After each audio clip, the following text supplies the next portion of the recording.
in, everyone, to episode, I believe, 112. I'm kind of losing track because we're pre-recording a lot of these. My name's Peng. I'm the host for the BTW Podcast.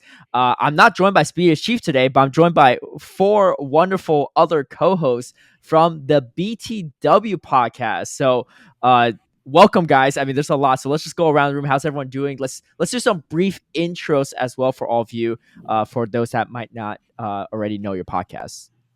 I had to count. When you said four, I was like, wait, there's... Oh yeah. yes. Okay, well, I guess since I started talking, I'll go first. I'm AstroZombie954.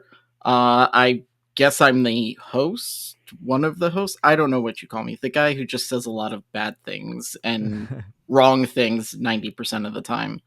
The comic relief of the show, I guess. Yes.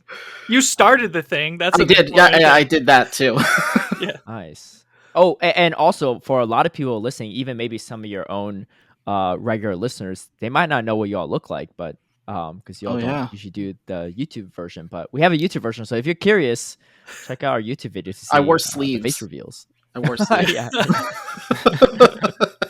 I brushed my hair. and Dino always looks this good, so I was like, this is just how I normally look, so I'm good.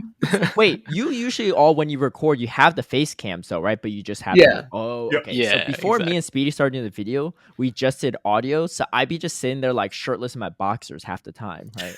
But Oh God, I I couldn't do do that? that. I have to have the facial expressions. I need to see Astro going, what is he saying? What? they like to see me struggle when I try and pronounce a Pokemon name. It's the best thing ever. No, that's amazing. Right. I guess I'll go next. Mhm.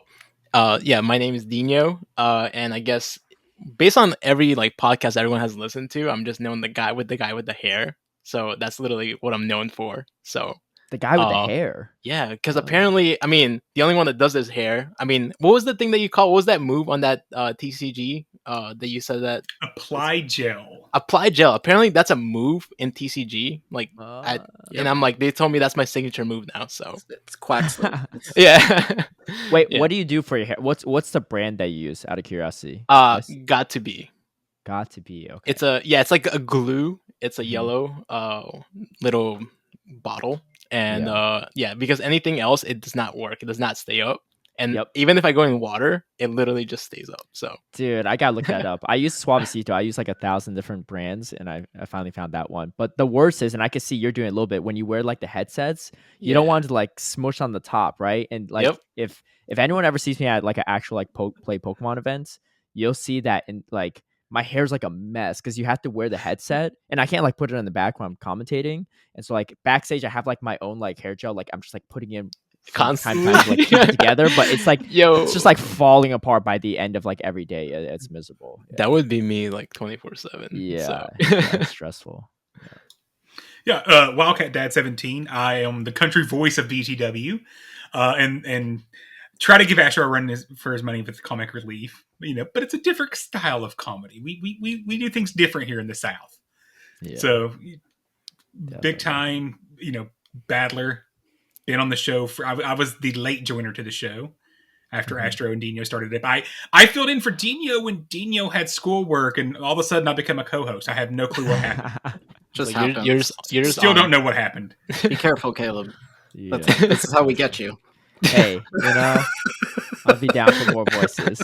Wait, so how many episodes are you all out? Because I remember I was a guest on your podcast. Like, dude, this was like, was been it a 2 minute. years ago? It was like a long time. It was before I started commentating for sure. Yeah. And I was still back in Atlanta at the time, so it was definitely over a year ago. But all of you were there already at that point, to my knowledge, right? I think maybe not Matthew. I don't know if you joined. No, I came on the week after your episode. Oh, okay. So I just missed you. Yeah. Mhm. Gotcha. What are we? I don't know. I wish. There We're was at like 130 as of 130? this recording in terms of like full episodes. Gotcha. Wow. Yeah. So, hey, Keep what's it. going on, everybody? I'm Matthew Breaker. I'm the executive producer at the BTW PvP podcast. My role is I write the show, and then typically I edit and like set it all up for release. So, Dang. I've been the I behind the scenes guy for a long time. Keeps us in with line. these guys. I need my own Matthew Breaker at this point. Too. That'd be nice. I'm doing all the editing myself. I can't imagine loan your him. workload. So I can loan him for a good price. Yeah. Okay. Yeah. All right. All right. All right. Well, we're making like $0 off of this, so I'll make sure you get a third of the earnings. Perfect. more than what I'm getting right now. So. Yeah, that's awesome.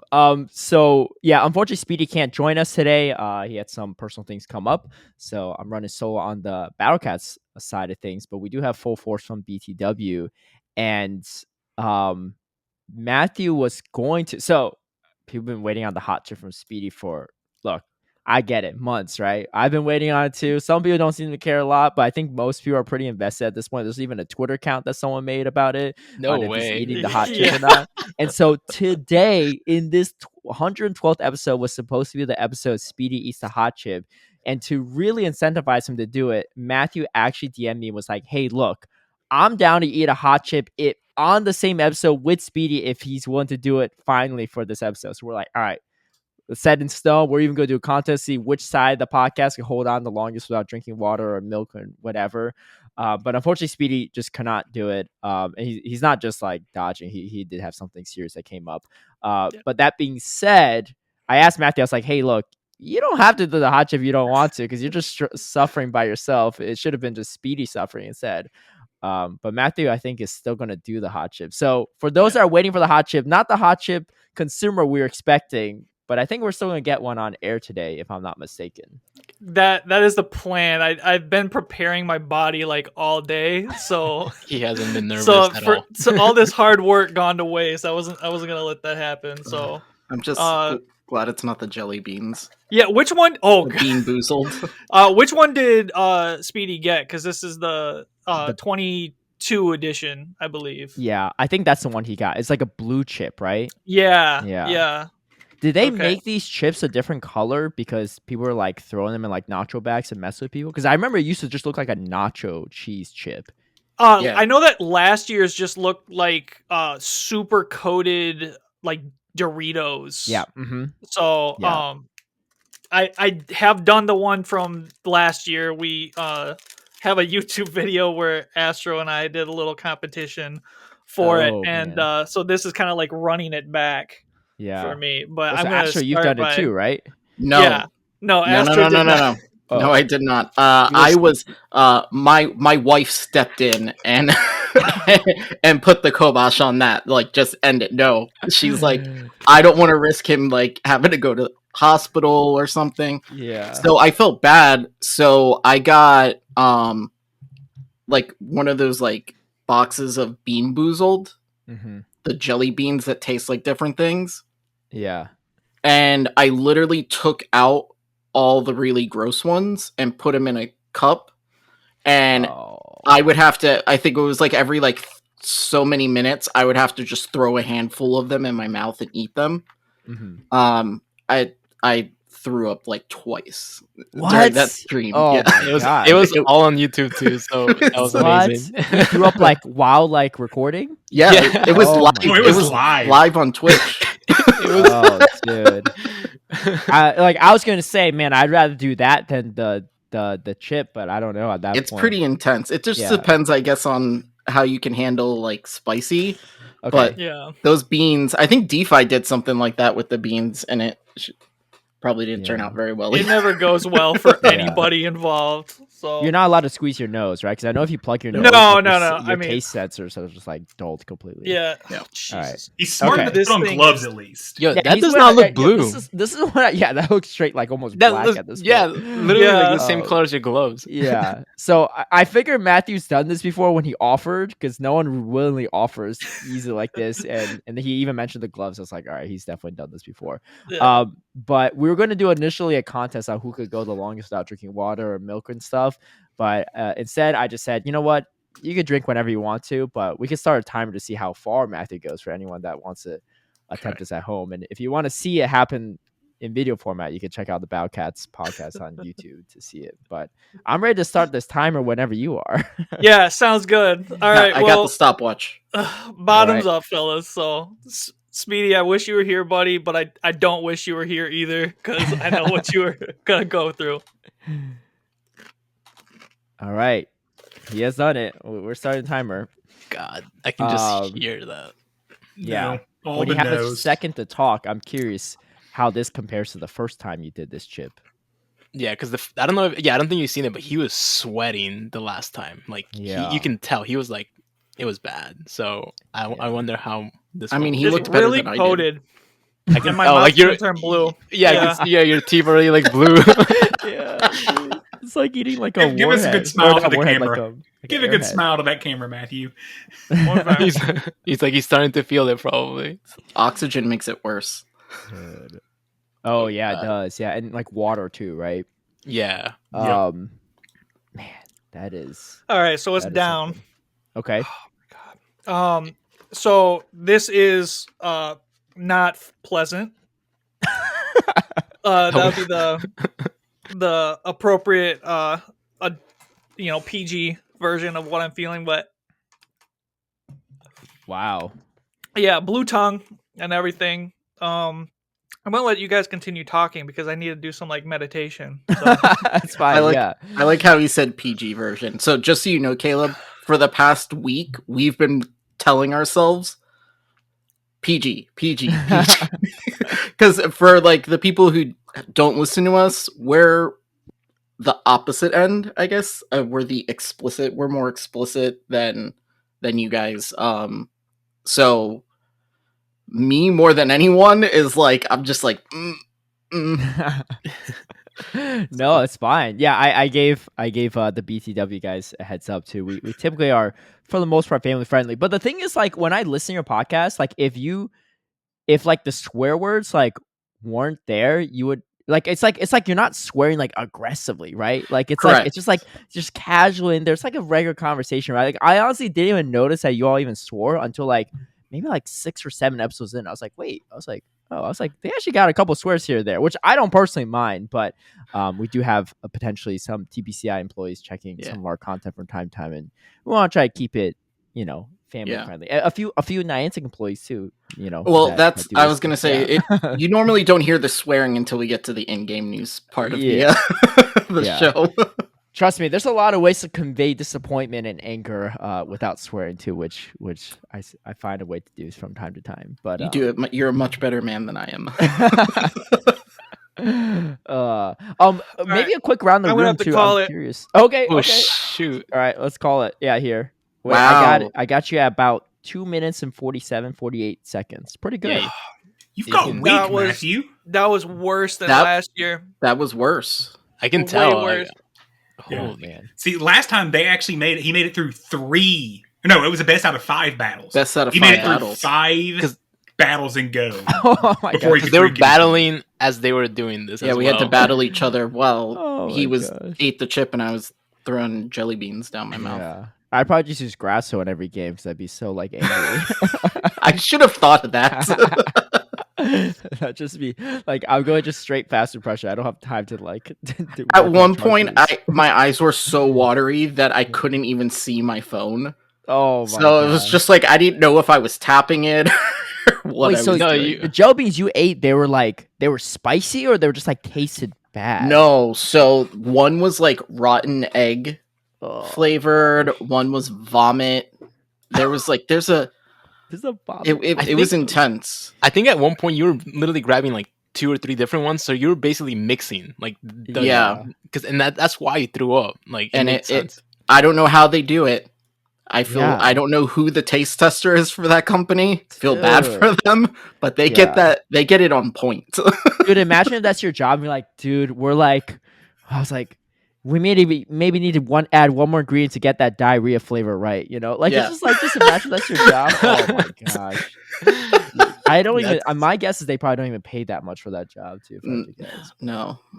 Yeah. It's wild. Well, impressive stuff. I mean, the last time I saw anyone eat this chip was it was on Dijon the Jin stream. He was streaming and he had Cochino Mom on. And Cochino Mom, for those that don't know, is always carrying like hot sauce around. Like she loves her hot sauce. She's like just downs it. And Yeah, which I was a little surprised because white woman from Florida, but yeah, it's her thing. But so she eats a lot of hot stuff, and then Dijon's like always talking about how he like can handle hot stuff. His like redemption on his Twitch is like eat like a hot wing or eat a chip with like a dab of like hot sauce, whatever. Like it's literally just hot sauce stuff on his redemptions on Twitch. So they both did the one chip challenge, and this is probably like 2 years ago, so it wasn't the 2022 version, obviously, so maybe not as spicy. And they both ate it, and she was just like laughing the whole time. She's like, "Yeah, this is fine, like spicy, but it's all good, right?" She's just like having the time of her life. And then Dijon's like literally in pain, and he had to put on like the "Be Right Back" screen to like go throw up or whatever. I was like, "Dude, you talk about how you can eat all this spice, you can't handle it." That's Wow. amazing. Yeah, so Matthew's definitely handling a lot better than Dijon is. Dijon did, but That's yeah, awesome. That's when I knew I was like, this has got to be spicy because Dijon was eating plenty of spicy stuff on stream prior, and he was like, fine, but yeah. Yeah, this thing was like 3 times hotter than last year. My So- gosh. Wow. And you were suffering. Is it last night. hotter, or have you just become weaker? He's stuck on that. He's weaker now. I am. Yup. The hottest condition. Not soft, buddy. It's okay. It all happens to us when we get old. Yeah, dude, I don't know about speaking of getting old, I don't know about you all, but like it's already getting to the point where like I'm not even like I can't even say I'm that old. I'm 32, and I'm like already struggling with like spicy stuff that you see. Like not like like handling it physically, but just like on the way out, I just can't digest it. I'm like, what the heck? Like No, I was like, this is sir. actually happening, Like I didn't expect it to happen at like my 30s. It doesn't but get here we are. It doesn't get better. It Downhill, doesn't get yeah. better. It's all Yeah. downhill from there, Caleb. Well, the alcohol too, right? I remember my teacher in grad school. He had like one drink one night, and he was hungover for like the next 3 days in class. And I was just like, and then I see some people on like cruises, wherever they're like on like the older side, and they're just like unlimited drinks, and they're just going at it. I'm like, dude, I don't know how these people like operate the next day, but yeah, We'll see. We'll see how well I operate at GoFest. yeah. So everyone's going to New York Go Fest, right? Yeah. Here? Yes. Okay. Yep. Yeah. Yep. Nice. Yeah, so for those that don't know, well, so we're pre-recording this episode way in advance. Obviously, it's July 24th at current time. But this episode's dropping the week leading up to New York Go Fest. So for those that are listening, hopefully Go Fest is still planned, because if something goes wrong, it's too late to cancel flights. But Lord. but yeah, hopefully we'll see you all there. But that should be fun too. Have you all been to Go Fest in the past? I have. haven't. I've went to 2019 and 2018, Lincoln Park and Grant Park. Oh, okay, nice. Yeah. Yeah. I went to the 2019 one, but that was my first one besides Seattle last year. Yeah, I did. 2019. I was Saturday play when it got rained out, so I experienced one of the very first makeup events Yeah. in a long line of makeup events now. hmm Yeah. My mistake, because it was my first Go Fest, and I didn't really. Funny enough, I travel all the time now. I didn't like. I almost never traveled back in the day, like back in 2019 and before. Like I would fly like maybe once every couple of years at most. Well, actually no. I guess besides visiting my mom back in Connecticut, but so I booked my flight for Friday morning, and I was like supposed to arrive at like 9:30 a.m. or something. I had the Friday ticket, and then my flight got delayed like 6 hours or something. So I like showed up the afternoon with like a few hours left. You have the worst flight luck, because wasn't it I was wasn't gonna NAIC last year? No, it was Caleb last year for NAIC. No, Yeah, Speedy, They yeah, missed like Speedy, the first yeah, half the day. Yeah. Yeah, Or, yeah. no, Speedy did. Yeah, he did. Yeah, he had some flight issues. I've had a little flight issues here or there, but not too bad given the amount of times to fly. But yeah, that was kind of my own mistake. And then shout out to Rambling Man, who one of my old locals brought me around the park to get my Jirachi in time, because he's like, "Oh, I'll show you all the places." But I like played like maybe a total of like 2 hours or something. It was not fun, but yeah, definitely recommend booking your flights for the day before your Go Fest ticket. Yes. Yes. Yeah. I think me and Dino arrive at like 9 in the morning On Friday? on Okay. Friday. Do you have Friday tickets? No. Oh, okay. We have okay, Saturday. Okay, good. Yeah. I was gonna say. just to be safe. Yeah. We're like, let's leave at 6 in the morning. Yeah. Oh, for sure. Matthew, you're going to? I am. Yep, I'm gonna be able to meet all the guys for the first time in one spot. So we were in Orlando with Dino and Astro, and Wildcat was unfortunately not able to attend that one. So the gang's all gonna get together. I'm really looking forward to it. Yeah, that's awesome. Have you all competed? And actually, out of curiosity too, did you all do like Sylph prior to like play Pokemon stuff? I know Matthew's like a big Silpher, but what about the rest of you? Yeah, Dino's probably the least Silpher, as you say. But we hosted monthly every month in our tournament or in our Discord. We were hosting. This past season, we did not have anything shorter than a 6-rounder. Nice, dude. I should have joined your tournaments. I was like struggling. I mean, to be honest, towards the end, I was just like burnt out. I was like, dude, I'll just do a 4-rounder. I don't even feel like playing this many rounds. But yeah, there were. Yeah, this past season was the first time I only did one tournament a month for the most part. Like, it just, knowing they were shutting down, destroyed the motivation. And that, to be frankly honest, I think most of us agree that we were more focused on play. Yeah, like, I think we didn't get to go to a lot of events. Yeah, before they even announced they were shutting down, I think the participation definitely dropped a bit too, right? So, but I think factions was still full on force, like people making feeder teams and stuff. And you all have a factions too, right? We have 3. So we have 3. Oh, you're one of the people with like multiple franchises.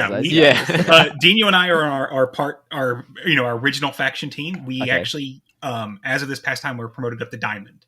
Nice. So we'll close out at Diamond level. I like it. That's big. Astro and Matthew are on part Trace, and then we have part Ducks as well. That is another feeder team that we try to help out. Trace in their first season in Open actually got out of Open. Oh, nice, dude! That is a brawl too, because there's every time I look at the Open so much bracket, it's just like you're scrolling non-stop. It's crazy. Yeah. That's wild. Did you all do King of the Hill too? I guess like maybe not all of them can participate, right? Because there's like a limit. We ended up taking King of the Hill off across all 3 factions, mostly because this group was very involved with Zygarde, and we wanted to kind of focus on what's coming next. Yeah. And we didn't want to leave our teammates kind of out there struggling on their own without us being able to support them when we were really, at the time, focused solely on Zygarde and getting that up and going. Gotcha. That's awesome. That's good to see. For those that don't know, they renamed to what, like Zygarden, right? Zygarden. Yeah. Yep. Are you all able to share anything to some of our listeners on like? So I'm actually on the communications team, so I know what we can and can't share a little better than most do. Yeah. We are currently working on what we call the MVP, which is the minimal viable platform. The hope was to get that out by August. We may not be making that timeline. Of course, summer vacations happen. Yeah. Everyone's volunteering their time. Yeah, it is what it is. We're working on re-solidifying and putting together a new project plan to actually have a set date so we can release more information about that. Hopefully, by the time this podcast comes out, we will actually have that information released. But the minimal viable platform is going to promote for solo play at first.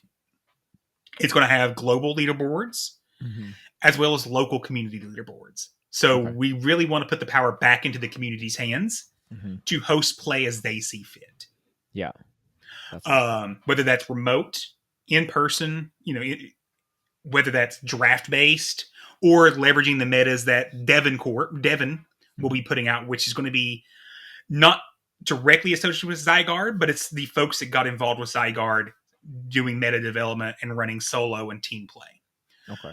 So it's going to be 2 separate organizations. Zygarden will be the platform. Devon will be the organization that puts out the metas and all that wonderful things. It's called Devon. Devon, as in Devon Corp from the main series. Oh, gotcha. Yep. I'm a little behind on the main series myself, so I think that was Black and White. I'm not sure.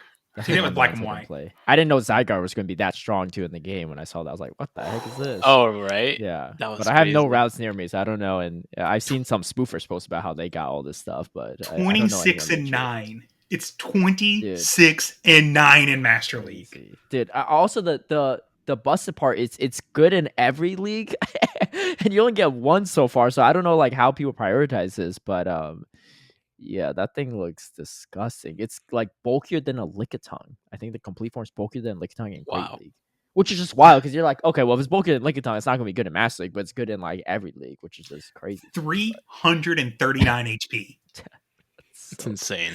In Master League, 339. Yeah, that's we'll see what happens when we cross that bridge. But yeah, I thought Card Bingo was going to be bad, but so you haven't done a route?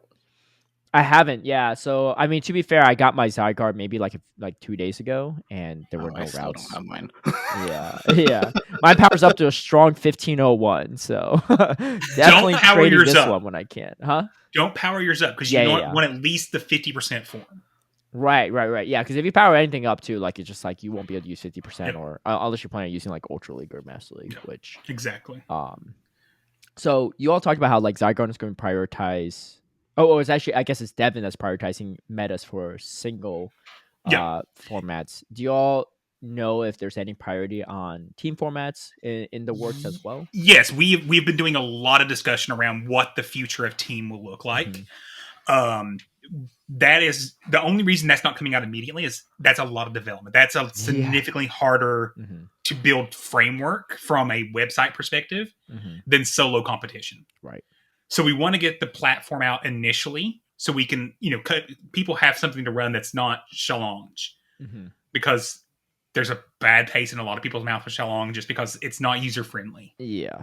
It works great. It's just not user friendly. Yeah. It's very not mobile friendly either. You have those tournaments you're like, dude, I can't get to my bracket. I'm like stuck on bracket ace. It's the whole time. Yeah. So that's why we're prioritizing solo play because even though that's now kind of the lesser focus of the community, everything we build for solo play will pretty much be reusable for group play. Yeah. But we have to start somewhere. So the hope is we get solo up and running. And what's really going to be cool and something that even Sylph wasn't doing is we're looking to even add in things like draft capabilities to solo plays where you can do, a group draft. Like BTW, we're in the midst of, we just finished our drafting phase. 65 people.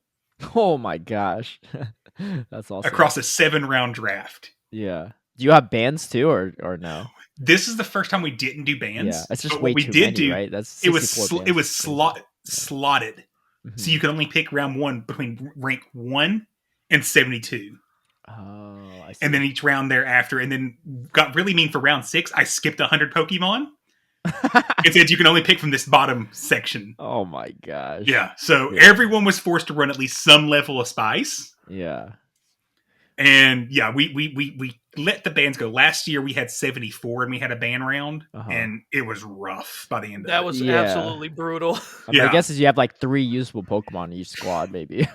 Basically. Yeah. XL Magnemite looks pretty good at that point. I think someone drafted that actually this year. Yeah, I probably would too. It's not that bad. For a budget pick. Yeah.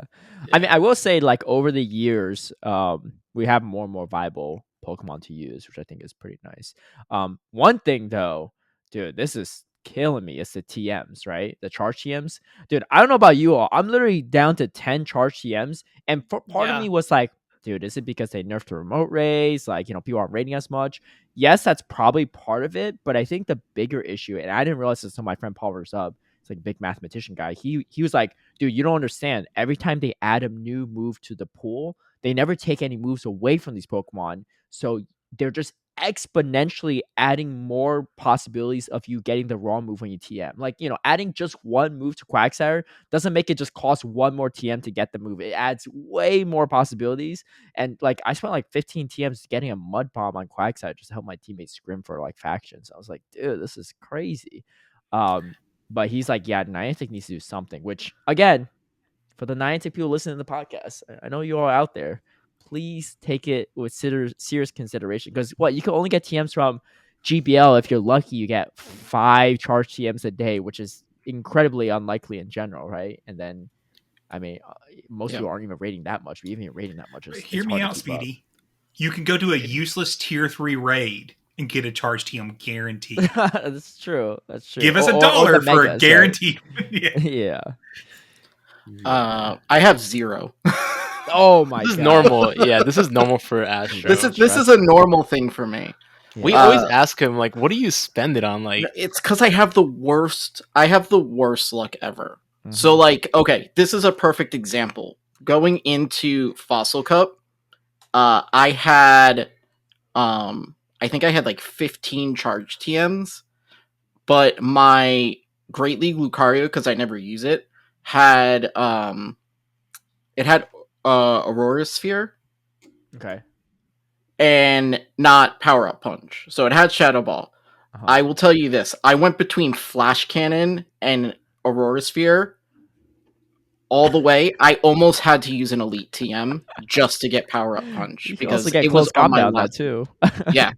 But it just literally bounced back and forth Oh between those two. It was the worst thing ever. I wish it was like how in like the main series game where you can like just pick the move. Yeah. Yeah, that would be... Well, also in the main series game, once you learn it once, you could just swap between the moves, right? If I'm not mistaken. In the newer series, it's even nicer than that. Is you literally don't even have to have a TM for certain moves. Like if it's part of the learn set, you can just change it at any time. That's one of the things they've really, the last 2 generations in VGC, have focused on making competitive more accessible. Yeah.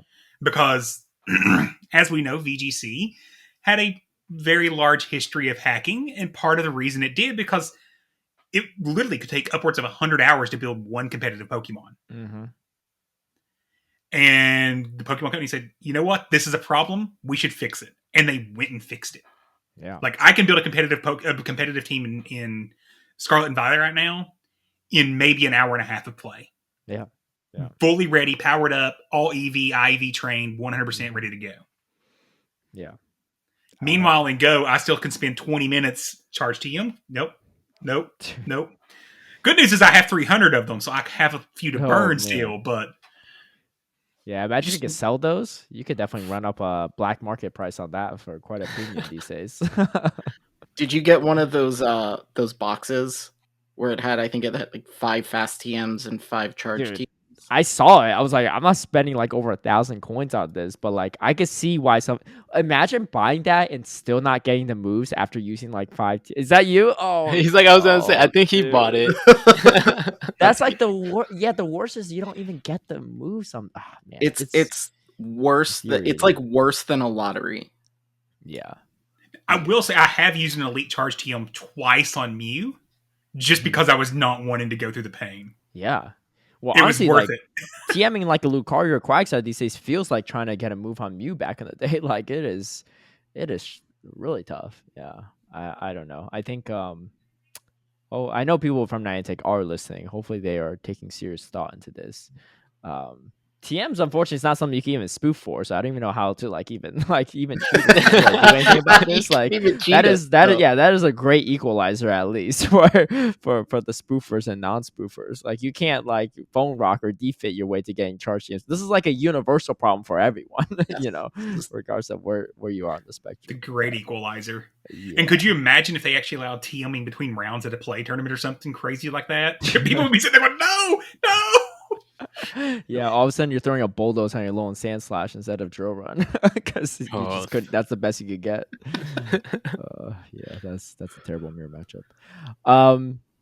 Anyway, we are wrapping up. Well, at the time you hear this, we've already wrapped up our second season of Play Pokemon and being a part of the official Go Championship Series. I'm curious from all of your perspectives, how you think it's gone, because I've gone to a lot of these, especially as commentator, but even competitive. But I'm very curious to hear more from like a competitive standpoint too, because I think have all of you competed? I know you said 3 of you were at Orlando, right? Yeah, maybe go around and say like which ones you all were at. That might inform the general feel of how these tournaments went. Because if you're at NAIC, I can see why you might not feel great about some of the tournament experience. Yeah, so I went to Fort Wayne, which was after, what was that? When was it? Right after? It was right after Hartford.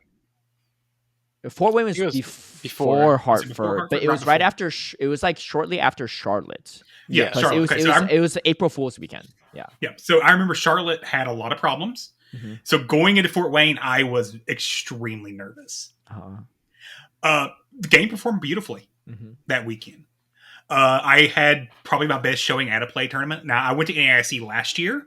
Yeah. And I did not do well. It was bad. I took a power gem from a Sableye, if that tells you how my tournament went. Oh, man. Did you even see that coming? Because I probably wouldn't. Was it even purified? Or no, it was a normal start. It was a normal Sableye, but I didn't. I see Sableye. I think it's going to have. Yeah. Braid does not compute. Yeah, that didn't go well for me. But Fort Wayne worked great. The staff at all the tournaments, I think, because it's the actual Go players volunteering to be the tournament staff. We're getting quicker resolutions.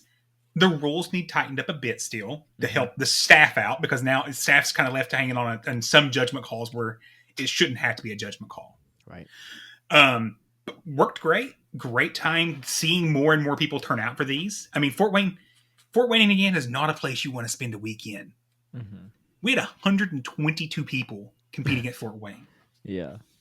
So that's amazing. I do think the issues with network connectivity that keep happening has to be addressed by next season, or there's going to be more issues as far as player base not wanting to compete. Right. And that's a bad thing, because this game's growing and we have a chance to have larger and larger competitions on par with VGC, in my opinion. I don't think we can get to the TCG numbers. 1,000+ competitors. Nah, we're not getting there, but we could get up to that 300-400 number like VGC very easily. Yeah. I think we have probably the highest total player base out of all the Pokemon games, because how accessible Pokemon Go is. But from the actual PvP side, that number is like a very small fraction. I think part of it, again, is that accessibility piece. Like, imagine someone wants to compete like tomorrow. They're like, oh yeah, I want to do this too. Like, go like building a Metacham, right? Like the Metatypes aren't even spawning, let alone how many you need to catch, and you have to be like level 35 plus or whatever to even make it or whatever. Like, start getting XLs. It's like something like it's the grind is like stupid hard for Go, unfortunately, which is a huge barrier in itself, let alone like being a newer game in the official tournament. But yeah, I agree with a lot of what you said. And I think a lot of it is also like the connectivity issues. Sometimes it's not even like Niantic's fault. It's just like the venue and part of it's like, I think it's Wi-Fi based. I think if Niantic's able to do like LAN for in-game like in-person tournaments, that would just change everything, right? Like, just get rid of all latency. Like, you never have to worry about any of that stuff. I mean, like a lot of the big esports games, they just play on LAN, right? That's the whole benefit of being in person, is you don't have to worry about Wi-Fi and your own personal connections, right? And that would just change everything, because then the game would run like actually like frame perfect theoretically. But yeah, it's funny that you mentioned that, because I was actually in Charlotte where the game was just really bad. Actually, me and Astro were there, and actually was on stage twice. I don't know, you probably don't remember this. I do remember. Yeah, you went on quite the run, actually. Yeah, you were killing it at that time. I was terrified because it was my first time on stage against Magic Mason. And I actually somehow pulled off the 2-0. Yeah. I was like literally nervous the whole time. But like everyone's like, "Oh, yo, he's making all these calls." I'm like, "Yo, I'm like literally shaking here." Yeah. Did I commentate your match? It was, I think, the second. I don't remember if it was the first or second one. I think I commentated one of yours. The second one was against Custom Approach. Okay, yeah. So I don't remember which one it was. I don't know if Astro or somebody. Caleb called your second match. It was the second match. I think it was with DeFi. It was Charlotte. Yes, yeah. I was with DeFi. Yeah, Charlotte was DeFi. Yeah, I was with DeFi pair. Because I remember I think she had mentioned something about like knowing me, or I'm not sure. So yeah, that was a fun experience. After the second match, I got a little bit more like calm, but I was still nervous, and like somehow I was like literally calling everyone's line.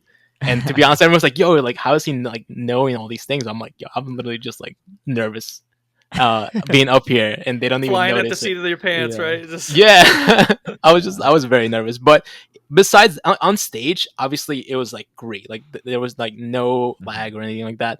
But off stage, it was very stressful. Like we mentioned, I think it's the venue, like you mentioned. I don't really think it's just like Niantic's fault or anything like that. But it was just very stressful, and a lot of people were just like doing a lot of rematches and taking a long time to do that. But I mean, overall, like besides that, like I feel like I enjoyed being on stage, and like a lot of people are very terrified to be up there, which is understandable. Yeah. So that actually leads me to a good question, Caleb. So you know so many people in the community. You're really good friends with so many other creators like ourselves and all these others. And now you're going on stage and having to commentate these battles. And number one rule of Pokemon is you can't go out there and tell, hey, this guy has this YouTube channel, and you can't show that bias and the fact that I know them. How do you go about handling that when you're calling matches and not letting your biases affect the way you call things? Yeah, definitely. I mean, I think So overall, especially when just people I know, like I'm pretty good about staying neutral in that regard. I think the only times where you could say like, oh, he might have some bias is like if it's like my teammates playing, right?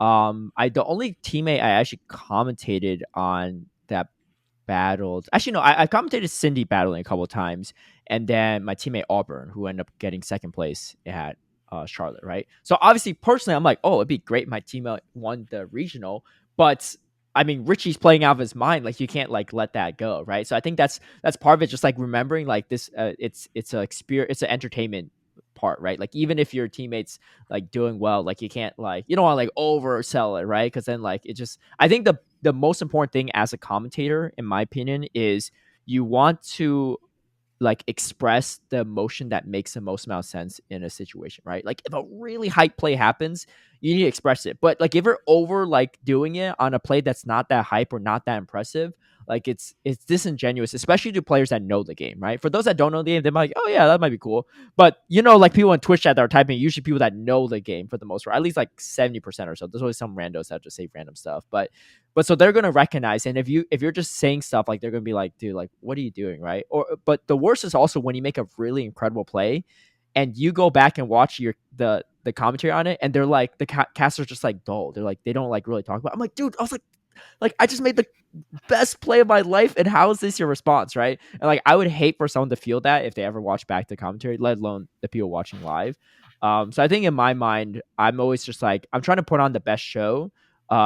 But I want the show to be realistic of what people are experiencing too, right? I think if you're, it's like you're watching like sports, right? If the caster's there, like it's a huge like touchdown or catch or something, like if they're just like sitting there like not expressing anything, it makes no sense, right? But they're like screaming and you're screaming at home, right? Or you're in the crowds and stuff like that. Like you want like the levels of hype to kind of match across the board, right? And I think some of that energy is also contagious too, right?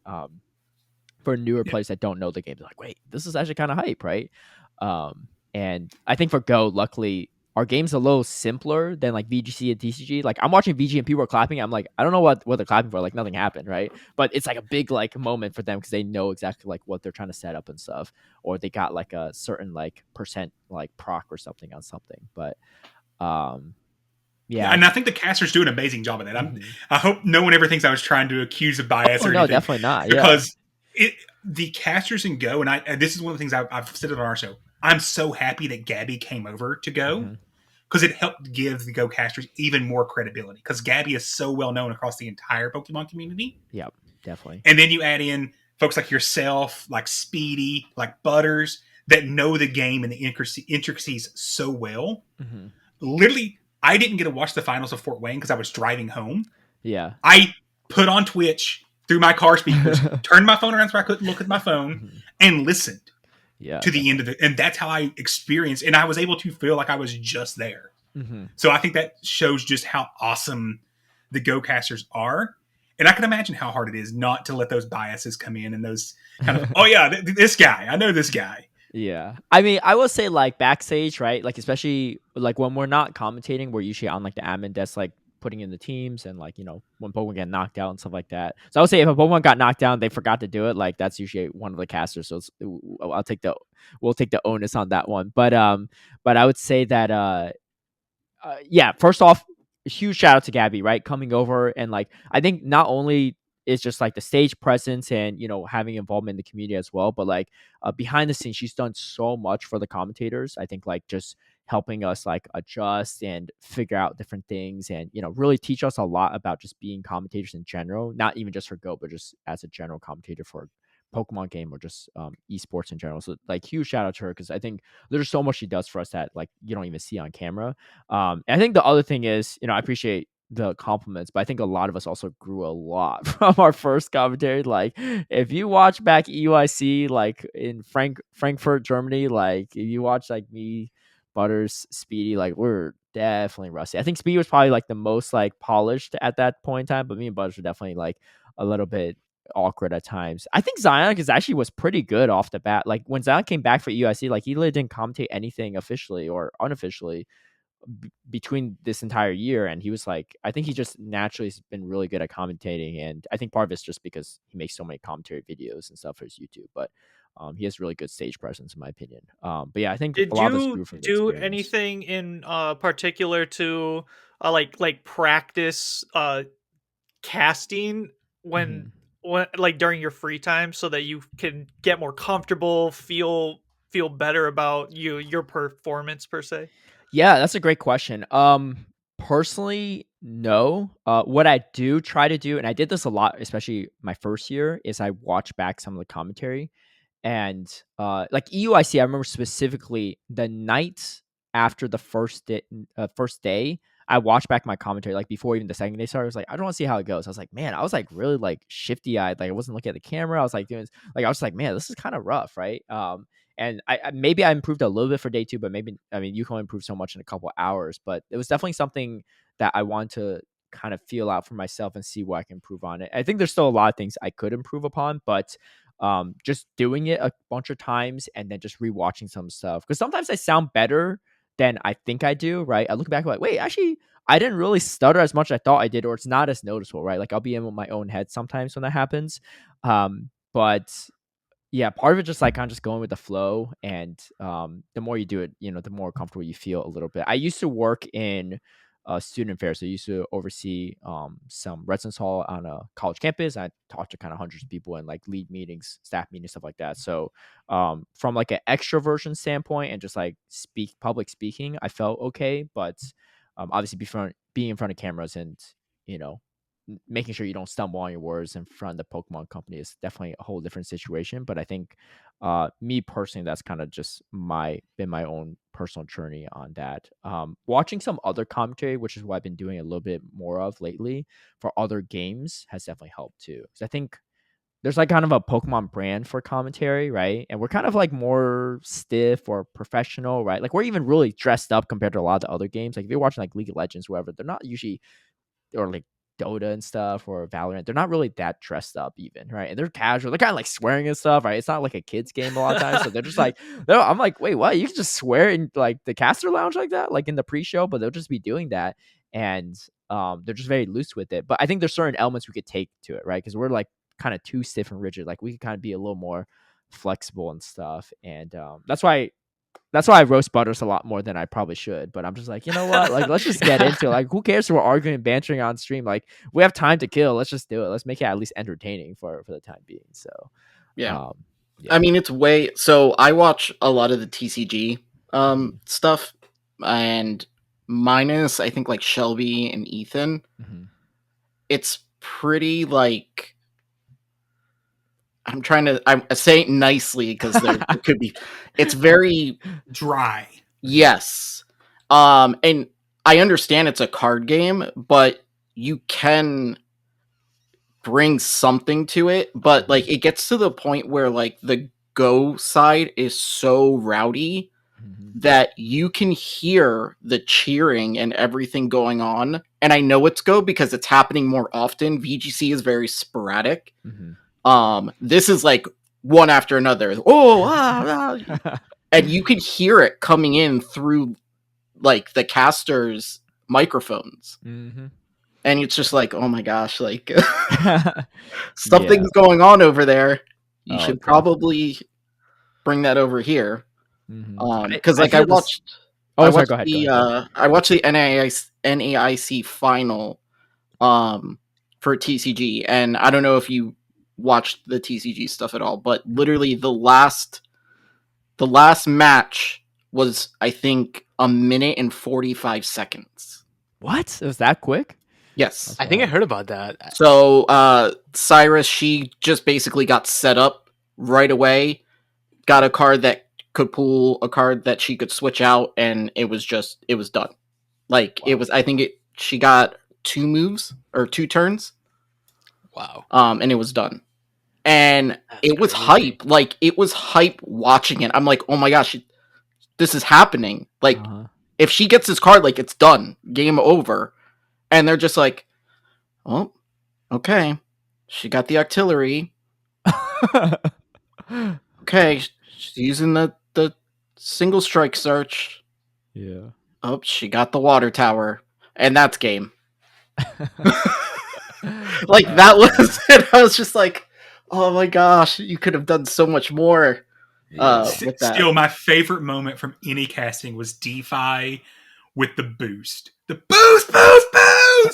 Wait, which moment was that one? This was in, I think, was this Indy? Or no, Milwaukee, I believe it was. Oh, okay. And Gotcha. it was a Obstagoon got a boost, and she just lost it. And it was DeFi breaking out of her shell a little bit because she was so looking so nervous and things. And I know DeFi pretty well through the community, and she's not normally that nervous. And you could tell it was and it just, that boost hit, and she broke out and I'm like, this is memorable. This was high, and I still to this day I'm like, every time I talk to her, it's like boost, and she's like, I know, I love it. I'm like, but it was a memorable thing because it was her real personality coming out, and I think all the casters have gotten a lot better of letting your own personality, your actual personalities, come away from kind of being this stiff, formal that you have to be for the Pokemon Company. Yeah, but just stretching it a little bit to see when they're going to tell you to stop. Yeah. So far, they haven't really, for the most part, which is nice too. I think Daniel being kind of our like boss in a way as a producer has definitely helped make a lot of us feel comfortable and just like kind of being ourselves. Because he's like, I mean, he's always like, yeah, like let's make some good content, right? Like he's down to push. I mean, we all know like Daniel Zanieri before he even worked for a Pokemon company, he was making wild TikToks and like, you know, his Twitch streams are all over the place too, and it was like super entertaining, right? And I think like he wants to make it more like, he wants the entertainment value to be up there because, you know, battles will be battles, right? Like that's not going to change. But I think making a good stream is just really, something really as simple as bringing in the replay in AIC. Yeah, and for the I love that. I was like, oh, this is what we need. Yep. And it also makes it less awkward when you guys are having to stall for a dispute, because now we can go back and look at what was that dispute thing happening, and the growth of Go in just a year, is huge. Insane. Yeah. I can't wait for this next hired season. in November too, and I gotta say too, like, to credit to him, it's not just him, but a lot of these changes were him, right? And they were all, I think, for the better, which is nice too. So huge shout out to, and I think, I don't know, me personally, at least, I think he exceeded all my expectations, because I was just like, when he got hired, I was like, what's this guy going to do? Like make like TikToks on the like for the Pokemon company, or like do some like transition backgrounds and stuff, like green screens, right? Like that's what I had in my mind, but no, he really helped push the envelope in a lot of great ways. I mean, a year ago we had trivia on the breaks, right? Like we were just like they were, and I mean they were okay, but like after a while you're just like, dude, I've seen this trivia question like 10 times. Like I could do without like a 15-minute trivia break. So but yeah, no, it's definitely been quite a growth. And Astro saying like, you know, Go was like really, like you kind of hear some of the Go's hype during TCG, and I think the tough part, you know, it's something I reflect on as a commentator, is like casting for like VGC and TCG. I feel like it's really tough too, because they're like such slower paced games. Like they actually have like play-by-play and like color commentary, like casters, like kind of more distinguished roles. Whereas like for Go, like you kind of have to be a play-by-play person to a degree, no matter what, right? You might not be great at color commentary, but you almost have to, because if I'm casting with like Astro and like I'm a color commentary, he does play-by-play. If we have to kind of pass it off, unless I want him to speak for like 3 minutes straight, when he has to take a breath, I had to say something. I can't be like, all right, well, let's analyze this, like in the middle of like a fast move and like charge move like situation, right? So you kind of have to have a little bit of both, which I think for me personally is great, because one, it keeps your energy up, right? Because I can't imagine sitting there for TG or VGC and like just waiting for certain moves. Like I think like one VGC match at OCIC, at the Oceania International, it went on for 45 minutes. It was like a stall out game, right? It was like a Don Dozo stall out game or something. And I just remember looking at the casters nearby me. They're like standing up, trying not falling asleep, right? Because they're just like they're like, dude, like they know what's going on, but like, how do you commentate a stall out game and make it interesting? They're literally stalling out for 45 minutes. It's crazy to me. I was like, dude, I'm just glad. I mean, like if we have a timeout game and Go, like sometimes it's usually more exciting than not, because it's like it comes down to the last second, but. Yeah, 45 I think even harder in Go is the RPS based games, and you can even I can even see the commentators. They're sitting there like you can see your face like, oh, this game is over, but I've got to figure out something to say. Like you can see the wheels starting to turn. It's like, okay, how can we make this game that we all know how it's going to end still exciting? Yeah, and it's I'm still there looking. I'm watching. I'm like, yeah, we all know where this is going, but if you don't understand the intricacies of the game, it still pulls you in. definitely. But I can only imagine how hard that is. Oh, Yeah. look, it's a lantern into a Skarmory. Yeah. They're screwed. Yeah, luckily Skarmory's not super meta, but Lantern Yeah. Noctow's still not fun. Yeah, I mean, for those situations, like the worst is like, because you see almost every tournament back when Trevenant was meta, like you saw Noctowl into Trevenant on stream at least like 4 or 5 times every stream, right? And there's just like, you just know, everyone knows at that point, it's like, it's just over, right? But you got, like, I personally eventually got to the point where I'm just like, you know what, like, let's just call it how it is, right? Like, call a spade, right? I was just like, yeah, this one's over. Like, there's nothing they could do, right? Sometimes you make a joke, be like, look, they could like leave the phone, come back in 5 minutes, they'll still be like, they'll still win the game, right? But yeah, it's sometimes, I mean, luckily Trevenant's not really in the meta anymore for those kind of matchups, but yeah, we do still get some pretty RPS ones from time to time. See, that's where you need that third person, like Yeah. like a bald guy with a beard that just has like some random things. Like, okay, have you ever seen Dodgeball? I have, yeah. Okay, Uh-huh. so what is it? Jason Bateman's character, Pepper, Uh-huh. where he's just kind of like sitting there, like, and then he's just like, "Whoa, Cotton, that ball went fast." Like just like the random things, just to kind of like, you know, you guys got to be a little more serious. You just have the one person who Yeah. just, you know, will say random Fits things the that bill, don't make okay. any sense. Yeah. And it's acceptable because it's me. it's like when you're it's like one of those like talk shows, whoever, like it's sometimes the producer or the musician in the back, he'll just say like a random one liner, right? To throw it in. Like there. I do, you don't even have to pay me. Just let me sit there and I'll just randomly say words. I'll just be like, fast move. Yeah, we'll tell everyone it's just a random soundboard we have that's pretty unique. I'm a live soundboard. Yeah, a live soundboard.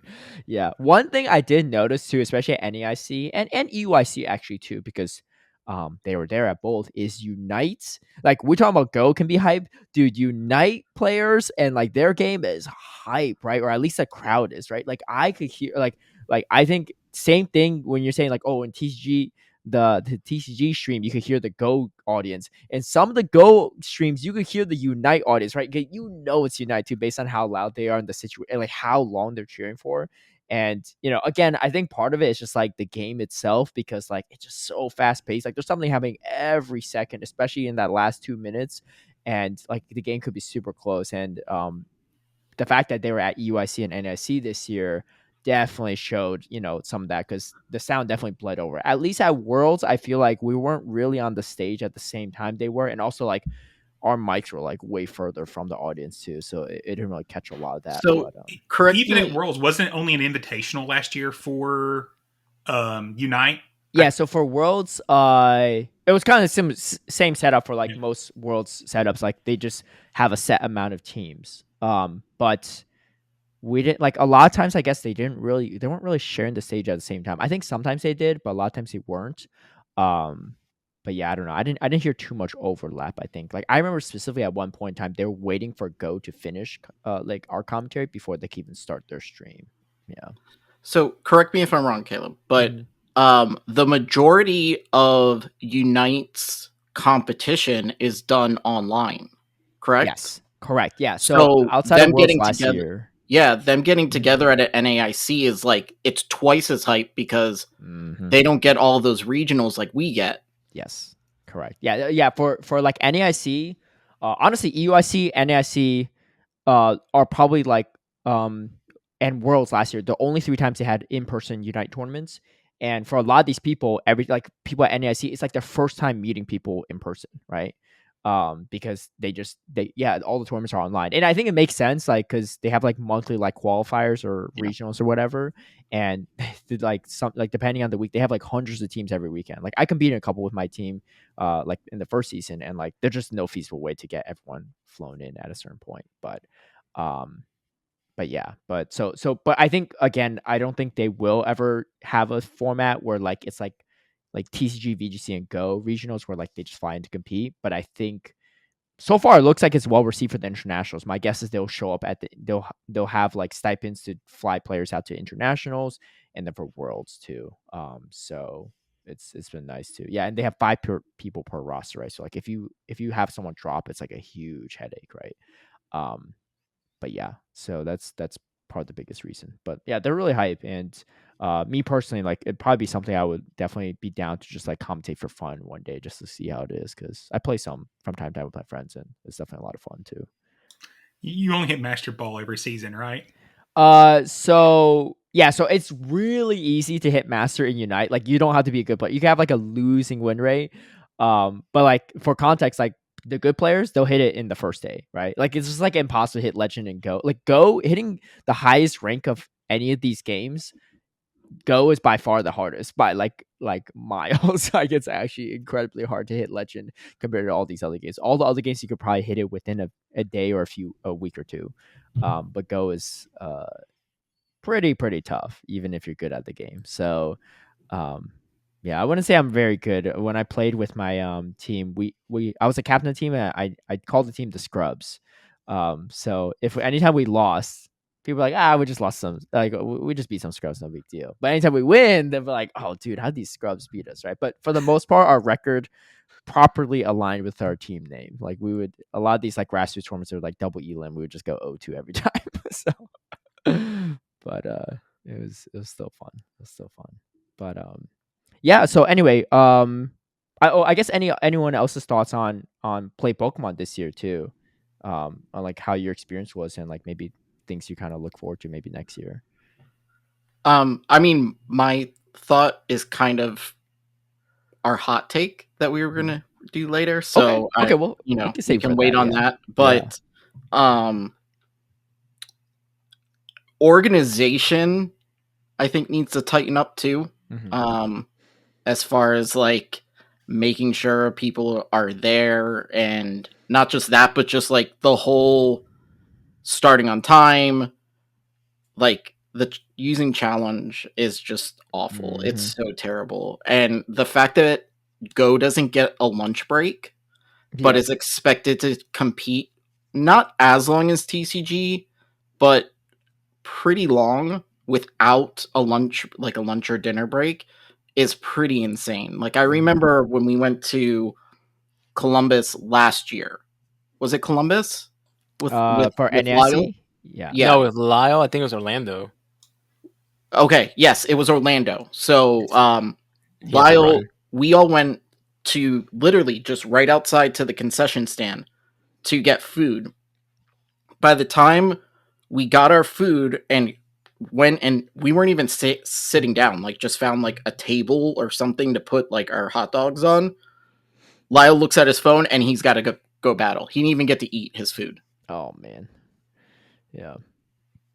Yeah, no food breaks. I mean, the weird part, sometimes VGC and TG, they don't have food breaks and they play Swiss, so they intense. they have to play the whole time too, which is even worse. Yeah.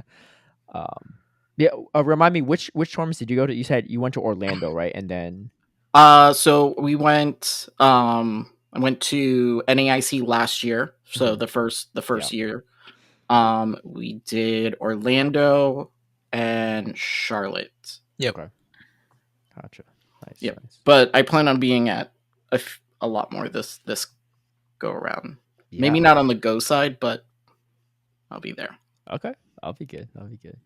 What about you, Matthew? You said you went to Orlando, right? And maybe some other ones. Orlando was my only one. Okay. Like Astro and the other guys, I plan on attending a lot more for the 2024 season. So really looking forward to that, because I had a great time. I thought that the experience was encouraging. It really like lit a fire in me to like want to do more of these pick 6 show 3 tournaments. Yeah, that's awesome. What are all of your thoughts on if we're to do championship points like VGC and TCG rather than top 2, right? Oh, and God. so the caveat to this is, well, I have a question: championship points or current format? And then also the follow-up question is, would you rather be double elimination like currently, or a Swiss format? Swiss, obviously, everyone plays every round. Probably no lunch breaks. Like we don't have any anyway right now, but at least you play consistently rather than potentially just going 0-2. The best of the worlds is going to be a mix between everything you just said. So number one, we're going to championship points. Whether we like it or not, they're bringing championship points. But right now, the Go player base isn't large enough to support championship points for world qualification. So what we need to see happening is championship points should be travel packages. Mm-hmm. And qualification still goes first, second, regionals, and then maybe you have the wild card of 2 or 3 wild cards of championship point qualifications at the end. Okay. And then format wise, I think we need a Swiss day 1 into a single elimination bracket day 2. Oh, a single elim. Okay. Yeah, like day 2 should be single elim, and that way we still keep the speed of which we can get through our tournaments. Mm-hmm. But you still have the hypeness, because one of the things that's great about Go right now is you only have to go on 1 run to qualify. Mm-hmm. Our great friend Lyles Jeff 3, Mm-hmm. went on a run at NAIC. He's going to Worlds now. He could only compete at 3 regionals this year. Mm-hmm. And based on one, if our points were like VGC and TCG, even in those 3 competitions, he would have not been, even if he won 2 of the 3, Mm-hmm. wouldn't have had enough points to qualify for Worlds. So we need the hypeness of one day perfect run and you qualified. Right. Go right now. Go needs that hype level, Mm-hmm. but also championship points make it more fun and it rewards the people that do attend multiple events. Yeah. Okay. What about everyone else? What do y'all think? So I like the. Oh, sorry, go go ahead, Astro. No, go ahead. I like the Swiss style just because, like the going into like losers bracket, obviously it's like it's a pretty big ball buster. When you're hyped up for your first tournament or something, and then but being able to have a Swiss style and know that you have guaranteed 5 or 6 matches, I think from just like a social standpoint, like that appeals to me, so that like I can get my battle fix in instead of like 2 losses and you're out. Sorry. Yeah, definitely. Not to mention, it costs a lot to compete at these things, Matthew. And if I only get a battle twice, Oh yeah, yeah. Yeah. For $60, I like more battles, please. Mm-hmm. And it just helps you also with like more experience in battling too. So that's how I would take it as well. Yeah.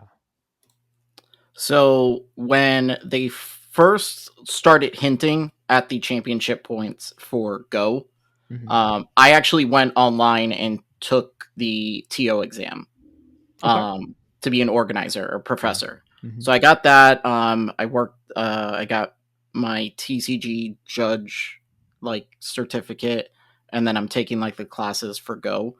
But the problem I see with it, and there's gonna be people who are going to come back at me for saying this, but if you're coming back, just think of your community versus other communities. So you think, like me and Dino are in South Florida.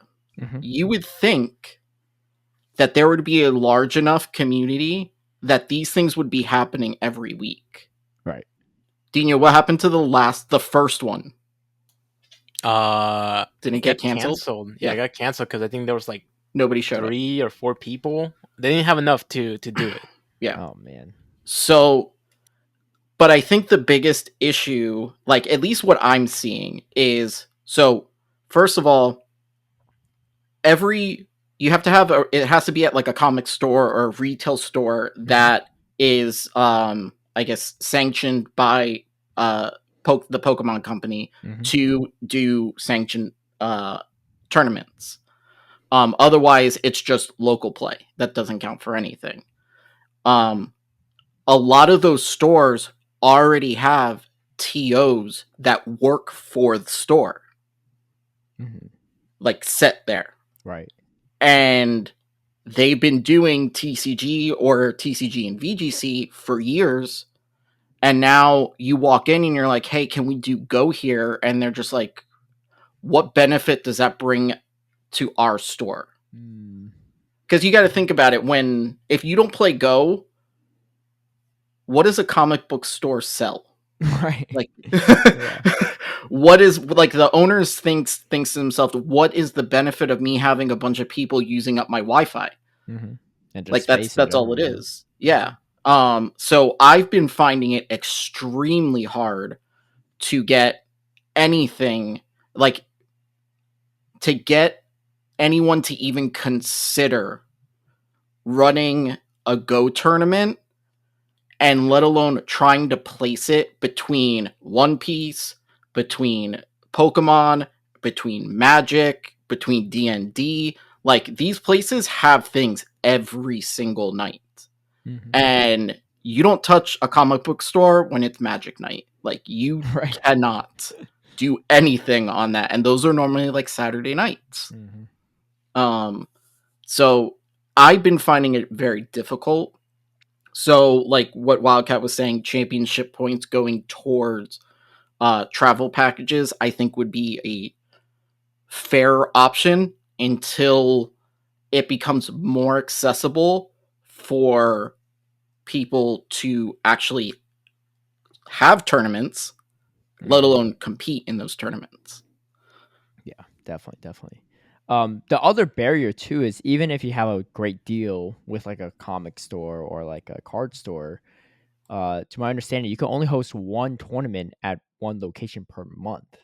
So I Yes. don't know what they're doing in Arizona to host all these, but I think it's like the same TO, and that's why a lot of the people that earned travel packages to NAIC are from Arizona, but their TO there has like some great setup with like all these different comic book / card stores that are officially already sanctioned by the Pokemon company. And they're just hosting like multiple per month, right? Which is great for the local players. Yeah, But we have that unfortunately a set little bit up in hard to Lexington. replicate. Yeah. Yeah, we have that set up in Lexington, luckily as well. Seagull has done a great job locally here. We have 4 to 5 sanctioned tournaments a month. Oh wow. Yeah. Because we have 4 to 5 different game stores that were already sanctioned by Pokemon Company, Mm-hmm. and just so happened he knows the people really well, and we've all met Seagull in the community before. Yeah. He's good at talking to people. He may not be good at a lot of things, but he's good at talking to people. He seems to be pretty good at a lot of things too. No, he is. Yeah. Seagull's an IRL friend of mine, actually, so I have to give him a hard time when I can. But yeah, so he's set up, and that's why you've seen Daniel Long actually get that travel packages for NAIC, because we had the accessibility. Yeah, right. He was able to do 4 to 5 tournaments a month and sweep most of those tournaments. Yeah. So it is an issue right now, but I hope it doesn't stay an issue long term. I mean, we even know with just trying to organize something for New York, how hard it is to find a venue right now. Right. And we weren't even trying to do an official sanction tournament. Yep, that's true. Yeah, that's true. So I love that we're going to points, but I think for at least another season, if not 2, there's going to have to be kind of a hybrid approach between what we're doing now versus what we're going to go to. Yep, definitely. Something I was going to ask you, especially someone that's like involved with Zygarden, is well, part of the decline in SIL participation is, well, actually I have another question too. This is a side question, but I'll ask after this first one. Part of the decline in SIL participation is probably because of all these regionals, especially in North America where they're kind of spoiled. There's like regionals all over the place, but even in a lot of other places, right? That's probably why you probably see a lot more SIL participation in parts of Asia. Like I feel like India community is just super like going through the roof in PvP lately, right? And they don't have really any regionals. They have one qualifier they go to a year, so they got nothing else they can really focus on for Show 6 except for Sylph, right? And faction stuff. But especially for NA, EU, and even LATAM too, right? There's a lot of the TPCI events are definitely pulled attention away from Sylph before like we even knew that it was like this was the last season, right? And now with locals potentially coming in more next year, that's also going to be there too. So I guess my question for you, and you might not have the answer, but just maybe stuff that you all discuss, maybe marketing plans, stuff like that. How do you sell like a new grassroots format to a bunch of people when one, their attention was already splitting towards TBCI events, but then now with locals coming up, and then maybe I don't know. I really don't know personally if there's going to be championship points, but if there are championship points, then you have people focus on going to even more events because they know that they have a shot at going to Worlds, even if they never get first or second, they just get like top 10, top 20 or something at some of these, or just attending enough locals to rack up some small championship points for that. Like, what's the strategy from Zygarden side on getting that engagement, right? That is a great question. That's something we've been talking a ton about internally. And the problem is there's no easy answer. If you talk to 5 different people, you're going to get 5 different answers. And we all know in person is important. Mm-hmm. It's an extremely important. We need to grow our communities, but a lot of that work is going to be on the community itself. We can provide all the metas in the world. We can make an amazing platform that is the easiest thing to use in the world. But if the local communities don't want to push it, it's never going to succeed in a local standpoint. Mm-hmm. That is one of the big balances. And we've been talking about different ways to incentivize local play over only doing remotes. Because one of the big things I brought up when I was talking about this myself was, hey, why would I go to a local tournament where I could risk losing to a very low-ranked player that only ever does 5 local tournaments, instead of going to do this remote one where I know I can either win or at least face higher-ranked opponents and not hurt my ELO for all intents and purposes. So we're trying to figure out a way to balance that ELO formula out to allow for appropriate weighting to in-person, but not make in-person so overweighted that the remote doesn't matter anymore. Yeah. So it's a very fine balancing act, and it's something that we're doing our best, and we may not get it right the first season. Mm-hmm. We may not get it right. It's going to take time in the community behind it to grow. That's what the nice, really important part about Zygarden is. We want to be community driven. Everything we've put out, we've put to votes. We've made sure that we're getting the community's feedback to come, because in the end, we're not doing this for us. Yes, Zygarden's made up of a lot of hardcore PvP players, but we're not building it for ourselves. We're trying to build it for the greater good of the community. And I know, Matthew, you've also been very involved. Anything to add there? I would just say like the emphasis of it is putting the power back into like the community's hands. So that was the main focus of the platform and the main reason why Zygarden wanted to make it very clear that like they are not controlling everything. They're leaving that up to each individual community, which is just gonna like use the platform to host their tournaments. We're just giving them the tools for them to be able to do what they love doing, which is just battling. So that's the main focus of it right now. Yeah, that's awesome. Okay, well, that's good to know. My side question was, because I just thought about it when I was about to ask the first one, is especially for remote tournaments, I know Sylph had like a 128 person cap. I remember when the pandemic first started, there was this one tournament, I think for a Toxic Cup, which was going to be the meta, and someone created online, like, oh, we're going to do online format. And there were like 700 people RSVP'd for this tournament, right? Before Sylph like worked in their website to like limit the cap to 128. They had to like shut down that whole tournament, and like everyone had to do new registrations. Because everyone's like, dude, why would you not join a 700 person tournament when, like, especially when the weighting purposes, like the bigger your weighted tournament is, the more points you get, right? In Sylph's ranking, especially back in the day when you're going like 10 times weight one thing. So I just remember that so vividly. And then obviously they scaled it down to 128, which I think at the end of the day was for the better. But is there going to be some type of cap like that as well, or TBD? Unknown by me currently. Okay. That is part of the web dev team that I do my best to go, hey, how's it going? Okay, I'll go back, sit in my corner and not get involved. I could do that work, but I don't have the time to do that work. So I'm like, there are people that volunteered to do it. I'm turning it over to their very, very capable hands, and I trust them.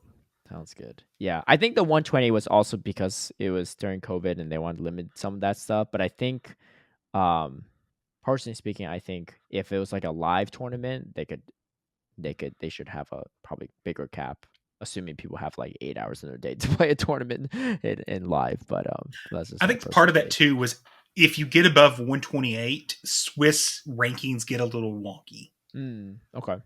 Yeah. Just from the way the back end math and the formula works out, it can really kind of the mess with the overall rankings when you get that many people, because you're not going to have enough of the top players playing the other top players. Right. Because you're still typically limited to at most 8 to 10 rounds in a Swiss formatting. So it does become somewhat of an issue just from the number of player standpoint as well, and working out the formula correctly. Right. Yeah, that makes sense. But But either way, I mean, I hope Zygarde goes well. I think the one thing you can't really replace with TPCI events is team formats, and obviously that's not easy to work around. But I think there'll always be strong interest in that and that's why we saw like factions and like gym breakers and stuff like that. Some of these team formats still thrive this past year, despite Sylph individual competition declining a little bit. But yeah, that's pretty awesome. All right, so obviously we're recording this way before Worlds, right? It's not even August yet, but by the time you all hear this, Worlds is over. And I thought it'd be fun for all of us to go around and predict who we think is going to win Worlds. Name one person and maybe like a brief sentence or 2 sentences or so on why you think this person is. I don't mind going first, but last week, our other pre-recorded episode, I already threw out my prediction. So the people that are Battlecast listeners, the loyal fans there will know what I'm going to say. So if any of you have a person in mind you want to share, we can start there. I feel like, do we want to be like biased here? I mean, if you want to be biased, you can be biased. Yeah. If I'm putting money on someone, I'm putting it on Lyle's Jeff 3. Okay. Yeah. I just personally think he's in a zone right now, coming off of NAIC, and he's got the jitters out of him. And I think he's going to be a real tough out if he doesn't win the whole thing. Nice. Yeah, I listened to your podcast that week, and I listened to PvP Corner, DeFi and Fish on Heaters podcast. It was funny because he was on both, so it was interesting to hear his. He had similar perspectives, but there were some different things on both, which was kind of cool to kind of hear about his experiences there. I'm going to go another friend of our show, Magic Mason. Okay. I think just the level of play he's been at all season consistently, even when he's not bringing meta picks, has been a little above the rest. He hasn't competed as many, but I think other than one tourney, he hasn't missed top 8. That might be true. Yeah, I think he only missed top 8 one time. I know he missed at Charlotte, but that might be. Yeah, I think that was his only one. Yeah. So I just think he's at that level right now where I feel very confident in saying that I will say he's the best battler in North America. Okay. So if it's someone in North America that wins, it's going to be Mason. Okay. I like it. Dino, you're going with Lyle Jeffs as well? Oh yeah, for sure. Yeah. Okay. Oh, I have to support Lyle Jeff 3 as well, but if I had to choose and put money on another person, it'd probably be Dialab Churin. Yeah, he's dialed in. I was just like inspired by the battles that he was doing. It was definitely a sight to watch.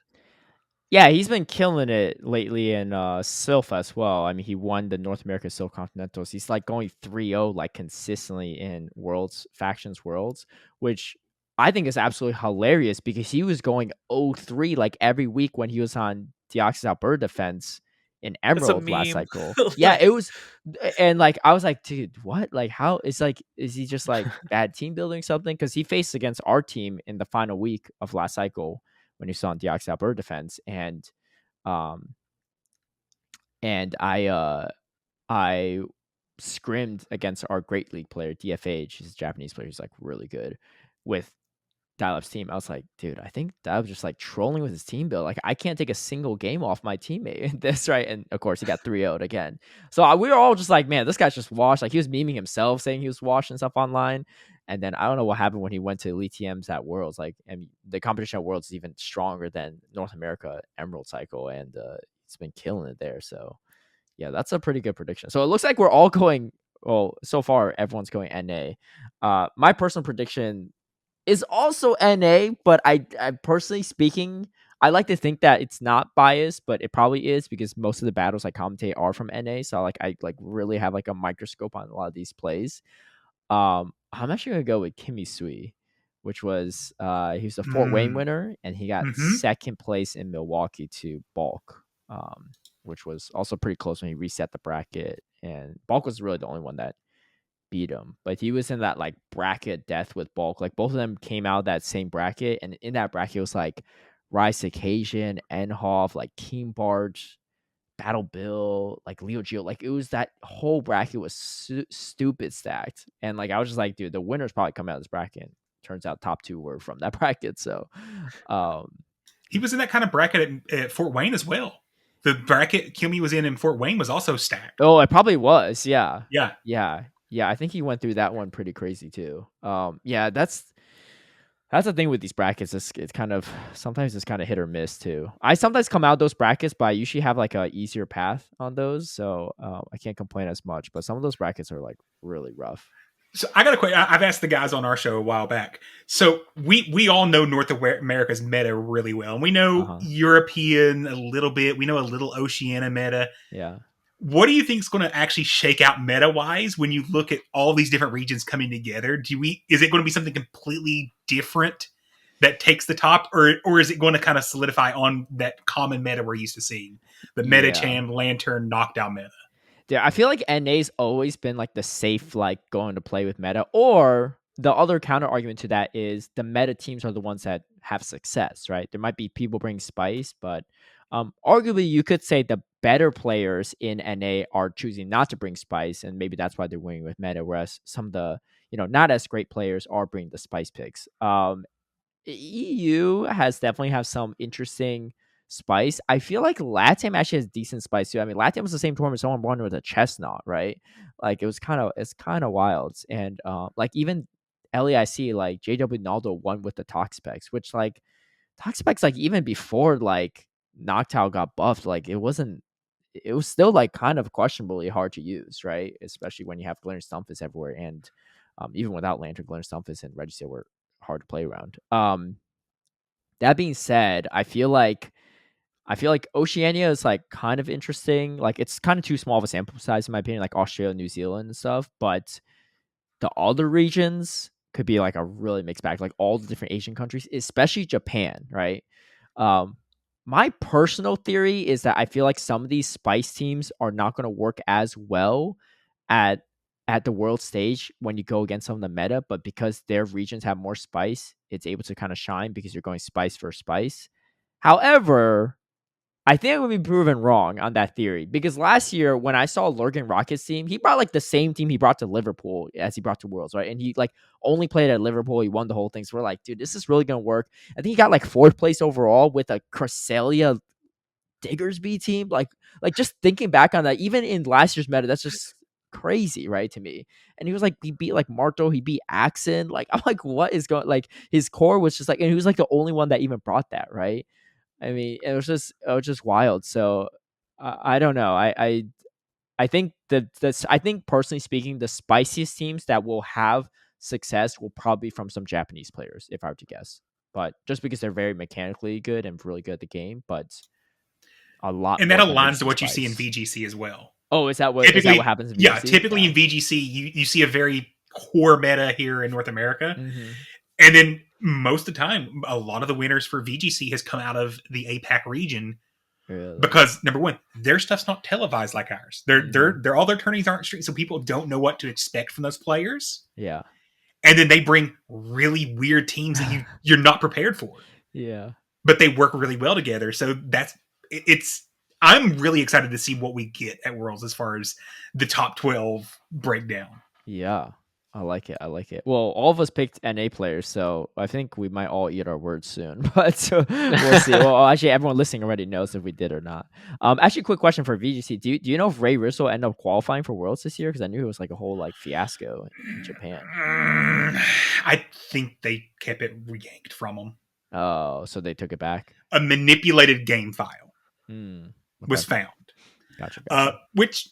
Hey, that's kind of nice to see that they're finally taking that serious, considering historically the Pokemon Company just told their people, don't hack not Pokemon Company, play, because they are sort of separate. Right. You know, the official ruling was, just breed everything in Pokeballs, wink, wink. That was actually said after the Sun and Moon World Championships, when one of the winners was found to have a hacked Pokemon on their team. That was not possible. Yeah.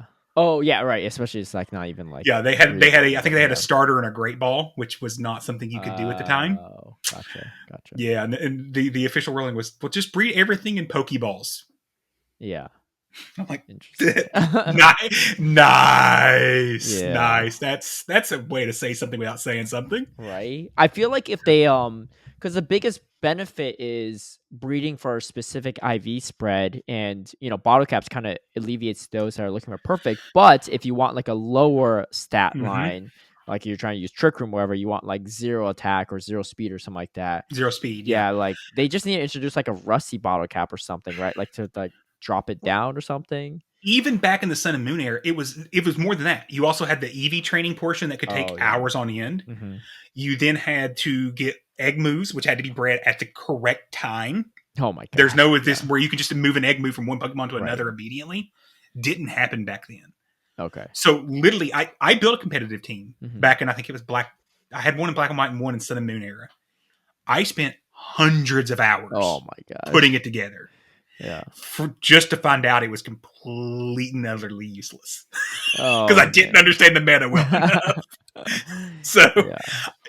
it was a common thing. Now, like I said, they're making it easier. Mm-hmm. They're making it easier to build legitimate competitive Pokemon. So if they're going to crack down on that, and that's the reason Rizzo was banned, I hate it for them, but it's good for the sport kind of thing. Yeah.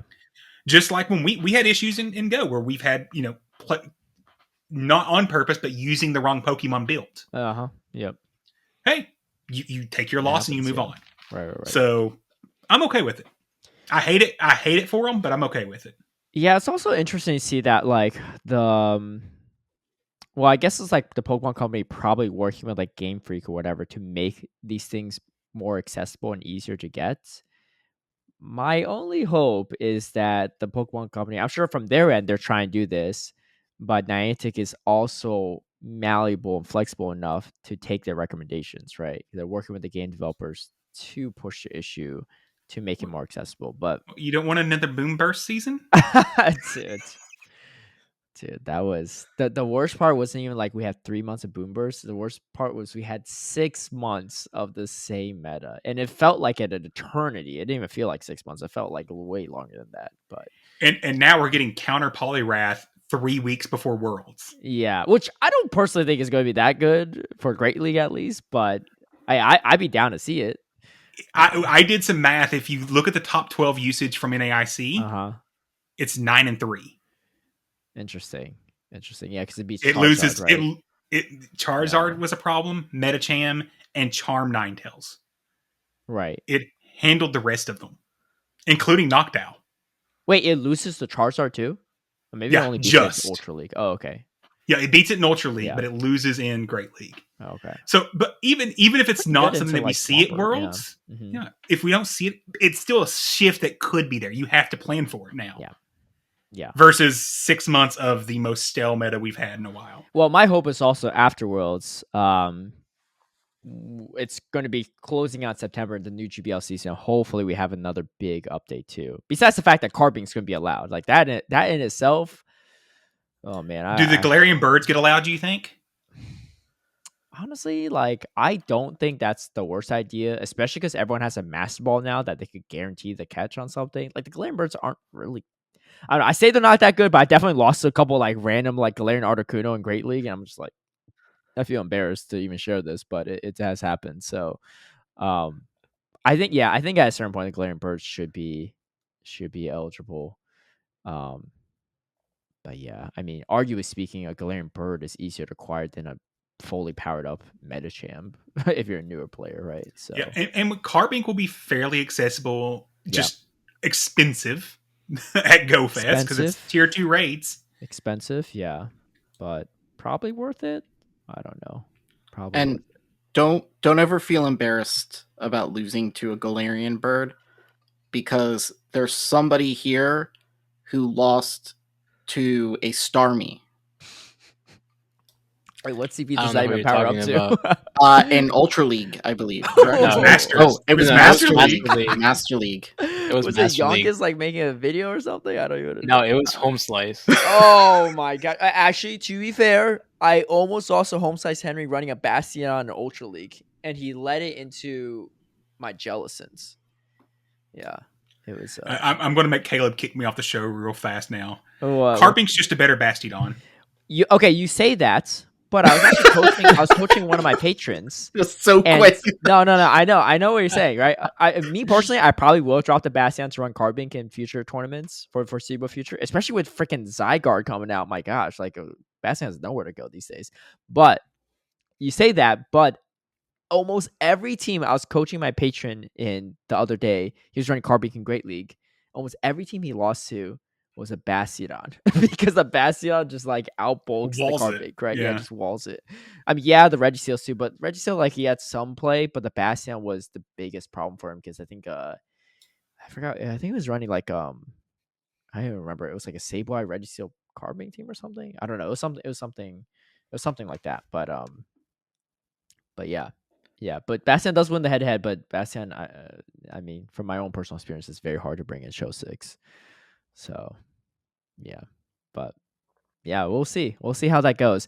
I think it's time for our hot takes around the room if you're all ready. So, coming into this episode, I proposed we each have a hot take we present to the other, co-hosts and people on the podcast, and everyone shares their response and opinion to this. I don't know how long it's going to take. We're going to have to speed run this, depending on what the hot takes are. But does anyone want to present their hot take right off the bat? I'll go. All right. Because it kind of plays into what we've kind of been talking. Yes, right. You're talking about the play Pokemon thing. Yeah. All over the place here. Okay. So this is my hot take. Competitive Pokemon Go will not last another 2 years unless TPC or TPCI step in to govern Niantic more closely or even take over. Okay. All right. You said another 2 years? I would give it 2 years. Okay. If they don't there seems to be no effort to diversify the game. Yeah. Where like the Pokemon companies does that with VGC and they do it with TCG. Every so many months there's a rotation, things get banned, this and that. And it just doesn't seem like that's the route that's being taken.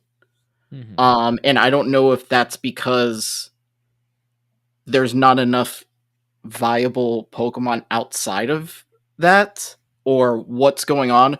But also, one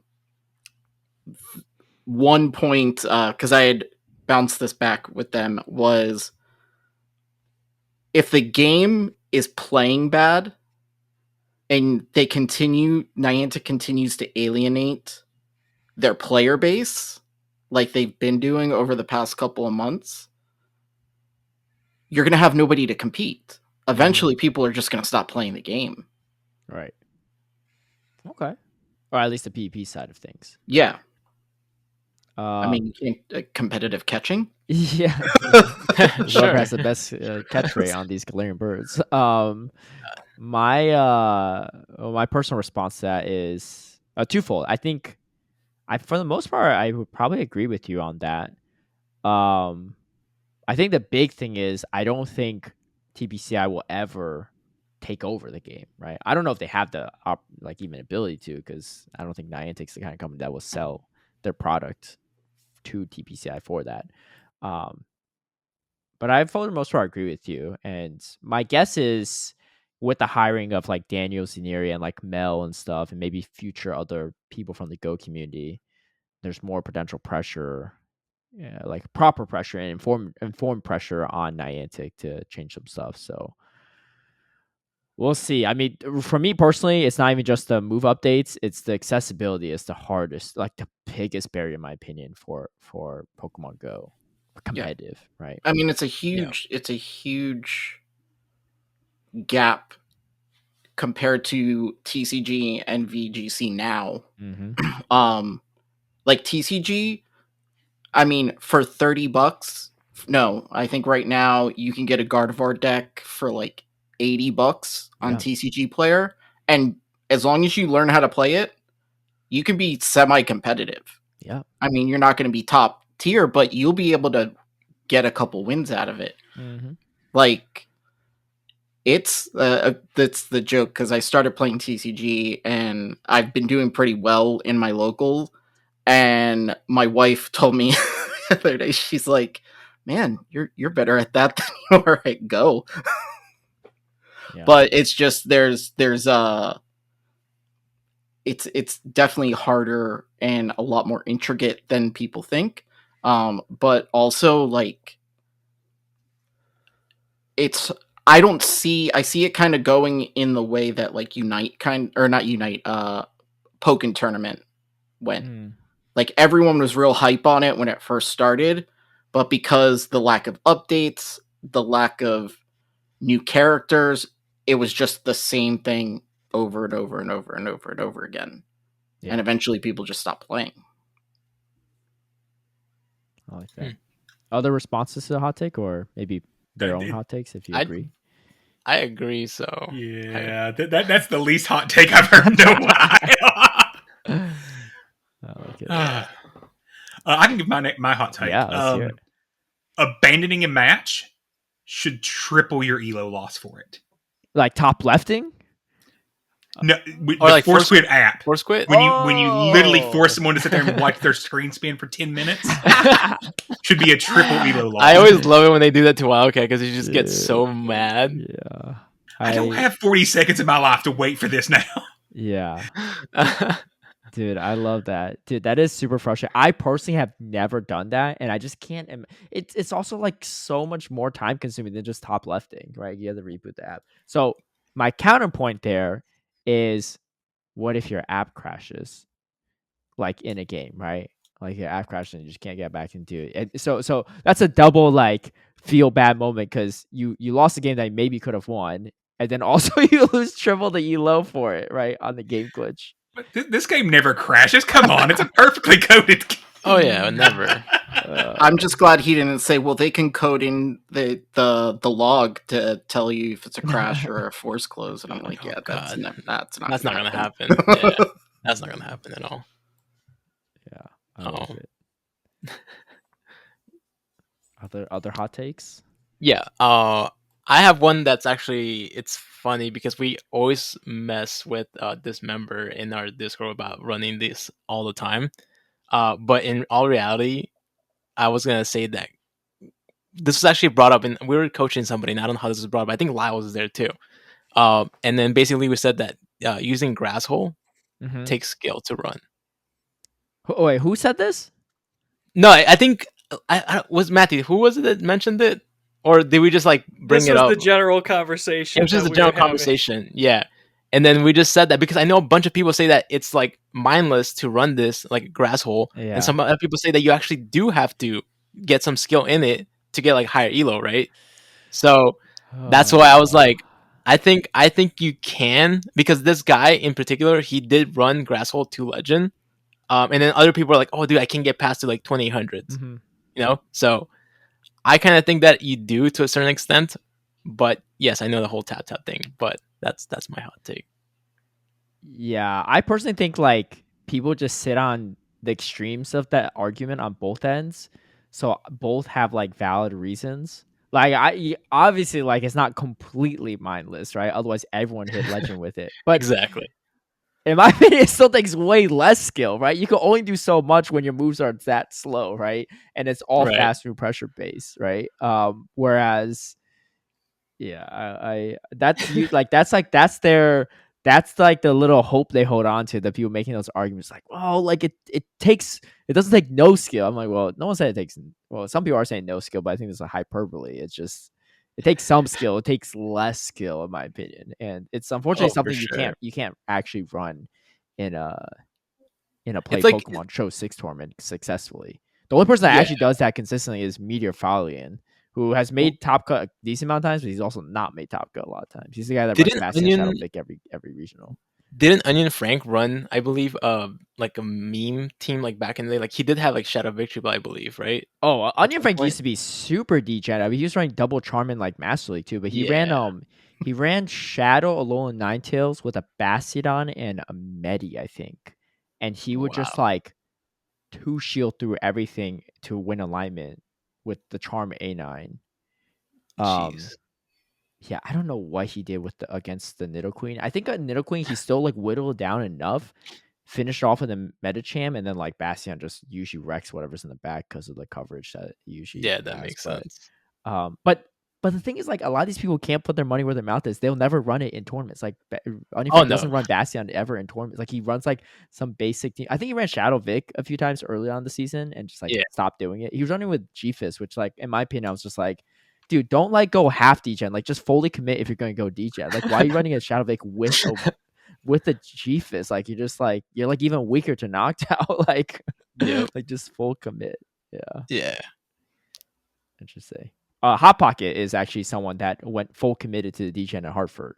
He ran the Shadow Charm, he ran Power Punch, Medi, Bastiodon, and like Trevenant was like kind of skill based, but he ran. Did you just call my Power Up Punch Medi degen? Yeah. I mean, I now personally, that's a hot take. yeah. So I've run in 2 of my 3 tournaments, I've run Medicham with a fighting move, but it was always Dynamic Punch instead of because. I don't know. You still are really focusing on fast and pressure if you're running Power Punch, in my opinion. Dynamic Punch is the way to go. That's my hot take. Well, not my real. That's a hot take right there. That is a hot take. Oof. That's what I said is the best move set for Medicham, though, in these tournaments, despite the fact you're losing the mirror matchup every time. Matthew, do you have a hot take?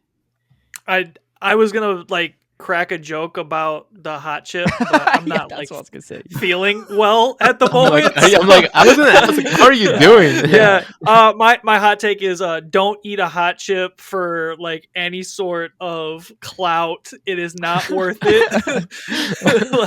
And don't volunteer for when you don't have to, right? Especially when Speedy didn't even show up today for the hot chip. Yeah, it is not worth it. I regret my decisions tonight. So. Oh man, that's good. All right, man, I had something in mind. I'm trying to think. Okay, so this is my hot take. I think some people will disagree with this, but they're personally probably feeling offended by it. When you, especially in play Pokemon tournaments, right? Because they're not as flushed out as like the Sylph rules are. When you get a rematch. Especially like especially the on-stream ones that we see, right? But obviously backstage too that you don't see, or like on the side, in the play area. When you get a rematch for a game you know you shouldn't have won, and you take it, I feel like it's really grimy and unsportsmanlike. But it is what is like most commonly done and allowed because, they don't really have a def win rule in play Pokemon to my knowledge, or at least. I've seen a lot of situations where it was def win and they didn't. They just granted a rematch where I'm just like, dude, why is there it's like they have to beat you again when you know you should have lost, right? And so my hot take is, yes, even though you can do that as a competitor, I think it's grimy to still accept the rematch and you should concede the win there, which we've seen a lot of people do. A few people do, right? But not the majority. Yeah, that actually hits really close to home because Khaleesi Fitzy is one of our members, and Vancouver Regional, she literally won 4 straight matches, had the opponent dead to rights. It was the same comp every time too, and she won every time. Yeah. And every time a rematch was granted. And it just felt so, and it literally, it disheartened her. It really hurt her feelings, and it kind of soiled her feel on Pokemon, or on play. And I think that is one of the big things when I say we need to tighten up our rule sets. That is one of the judgment calls refs should be able to make. Because we have that rule in Sylph. Yep. If Sylph TOs look at a video and say, you weren't going to win that no matter what happened, no rematch granted. Right. And we move on. And I think we've also seen more recently a lot of examples of competitors saying, okay, specifically in Fort Wayne. Yep. Yeah, with that Dijon was with Dijon, Dijon, and Arrow. Yeah. And it led to one of the best game 3s we've ever seen. Yeah. Like the weather, or the it was he called grass knot. He threw a grass knot. He threw an energy ball with his Shadow Bombasol at the Noctowl, expecting the Azucast. The switch. Yeah, and just the hypeness of that moment wouldn't even happen if Dijon forced the issue and said, no, I'm getting my rematch. Or you need to rematch me. You can't have the win. Yeah, exactly. Like it was just insane to watch. Mhm. And I think it set the example that the community needs to live up to. One of the big things that I have said a lot of times on our show is if you're going to these competitions and you're on the stage, you're wanting to be a professional and a actual real, what's the nice way of putting it? I guess professional is the best way I want to put it here. You need to act like it. Mhm. Don't get on stage and BM. Don't get on stage and when you lose, throw your headset. Oh, you're against BMing on stage too. Oh, I'm very much against. Oh, Now in that could have been a GBL, hot take in general too. yeah, Dude, in my teammate GBL, BM someone in factions this week, which he felt really Yeah. bad for after fact because we don't even know the but in guys. GBL, I'm all for it. I encourage it in GBL. I Okay. think it's the most. But on stage, you act as a professional. Okay, interesting. We want it to be a professional esport. You want, there's $10,000 on the line in Yokohama. Yeah. Let's act Interesting. like there's $10,000 on the line. So you're feel really like- against BMing on stage. That's interesting. I think Very much so. Yeah. What do you all think out of that? Out of curiosity. Astra has something to say. I Nope, feel like. nope. No? No? Okay. We're not on our show, so Can you say it in a clean version or no. So I have a problem with it as well. Yeah. I think it's unsportsmanlike. I need to Regardless go if back and listen to the Toronto episode from you guys then from a few months ago. I think that's the one you may Yeah. Yeah, I think that's if the you- one. Don't go listen to that one. Oh, I'm definitely going after this one.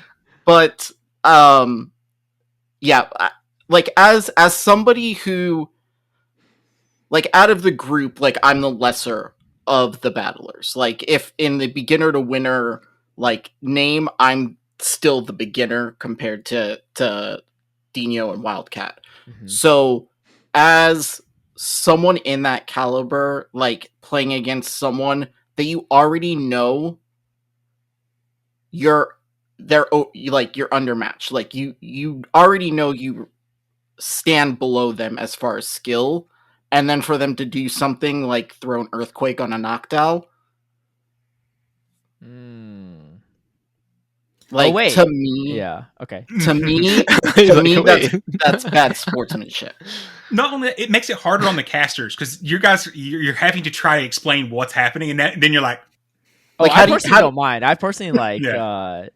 I think it depends on the situation, right? I think Toronto, the controversy really started when Brown Baller threw on like day one in group stages a last resort at like a Sableye or something. But like but the thing that looked really awkward about it is it didn't even knock out the Sableye, so he had to throw another move, which was just like the entertainment flair wasn't even there. But me personally, I don't mind if people BM as a caster, but I can't speak for the other casters. Yeah. Interesting. Wait, Dino and Matthew, what do you all think about BMs? Now that I think about it. On a stage setting, I personally wouldn't like being on the receiving end of it, so it's not something that I would want somebody to do. In GBL, the only time like I really do it is if like they are like they got hard countered and they're just intentionally not tapping. Not that Yeah. they close their app, but they're just Yeah, making you do the hard work. I got you. I feel like for me, like I'm not gonna. I feel like it depends on the opponent. That's how I'm gonna see it. Like if it's somebody like I know, like if I'm Yeah. facing like a friend, I'll be like, yo, if he BMs me, like, yo, by all means, whatever. If you guys are facing each Yeah. other on stage, right? Like one of you, like two. Of your pairs, I would. right? I mean, I don't know if they would do it, but I mean, I may do it. They may get mad at me I after, mean, if but I did it, I'm if I listening to did that it, I episode. wouldn't have known. yeah, Asher's like, if I did it, I probably did it by It was accident. probably my act.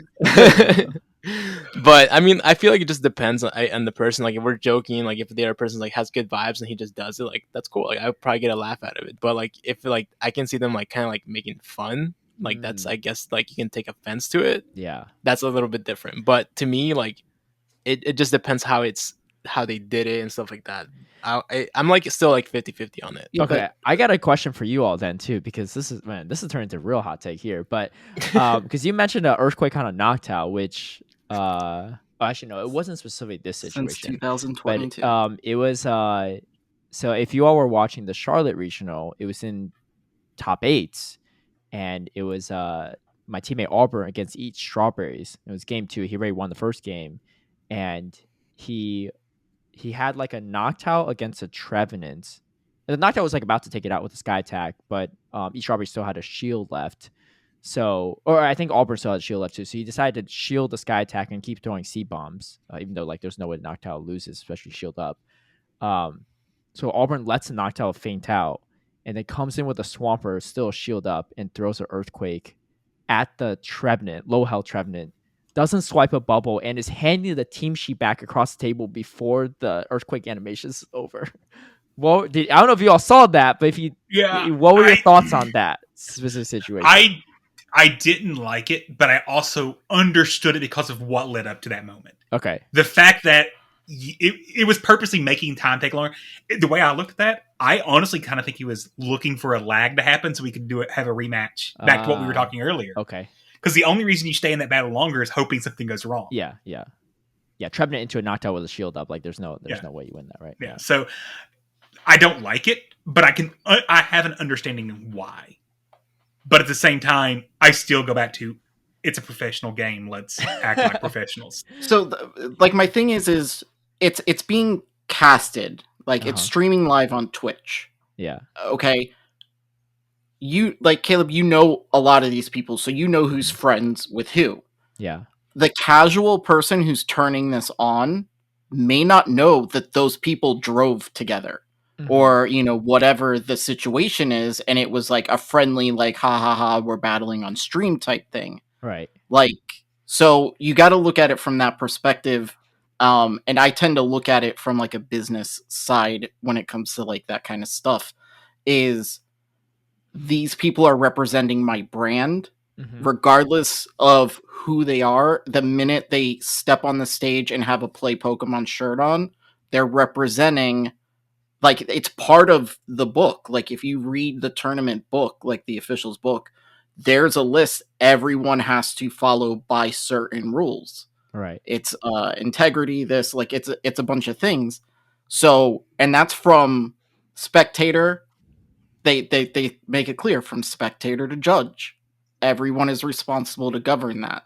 So when you get on stage with that Pokemon Play shirt, you're a representation of Pokemon. Right.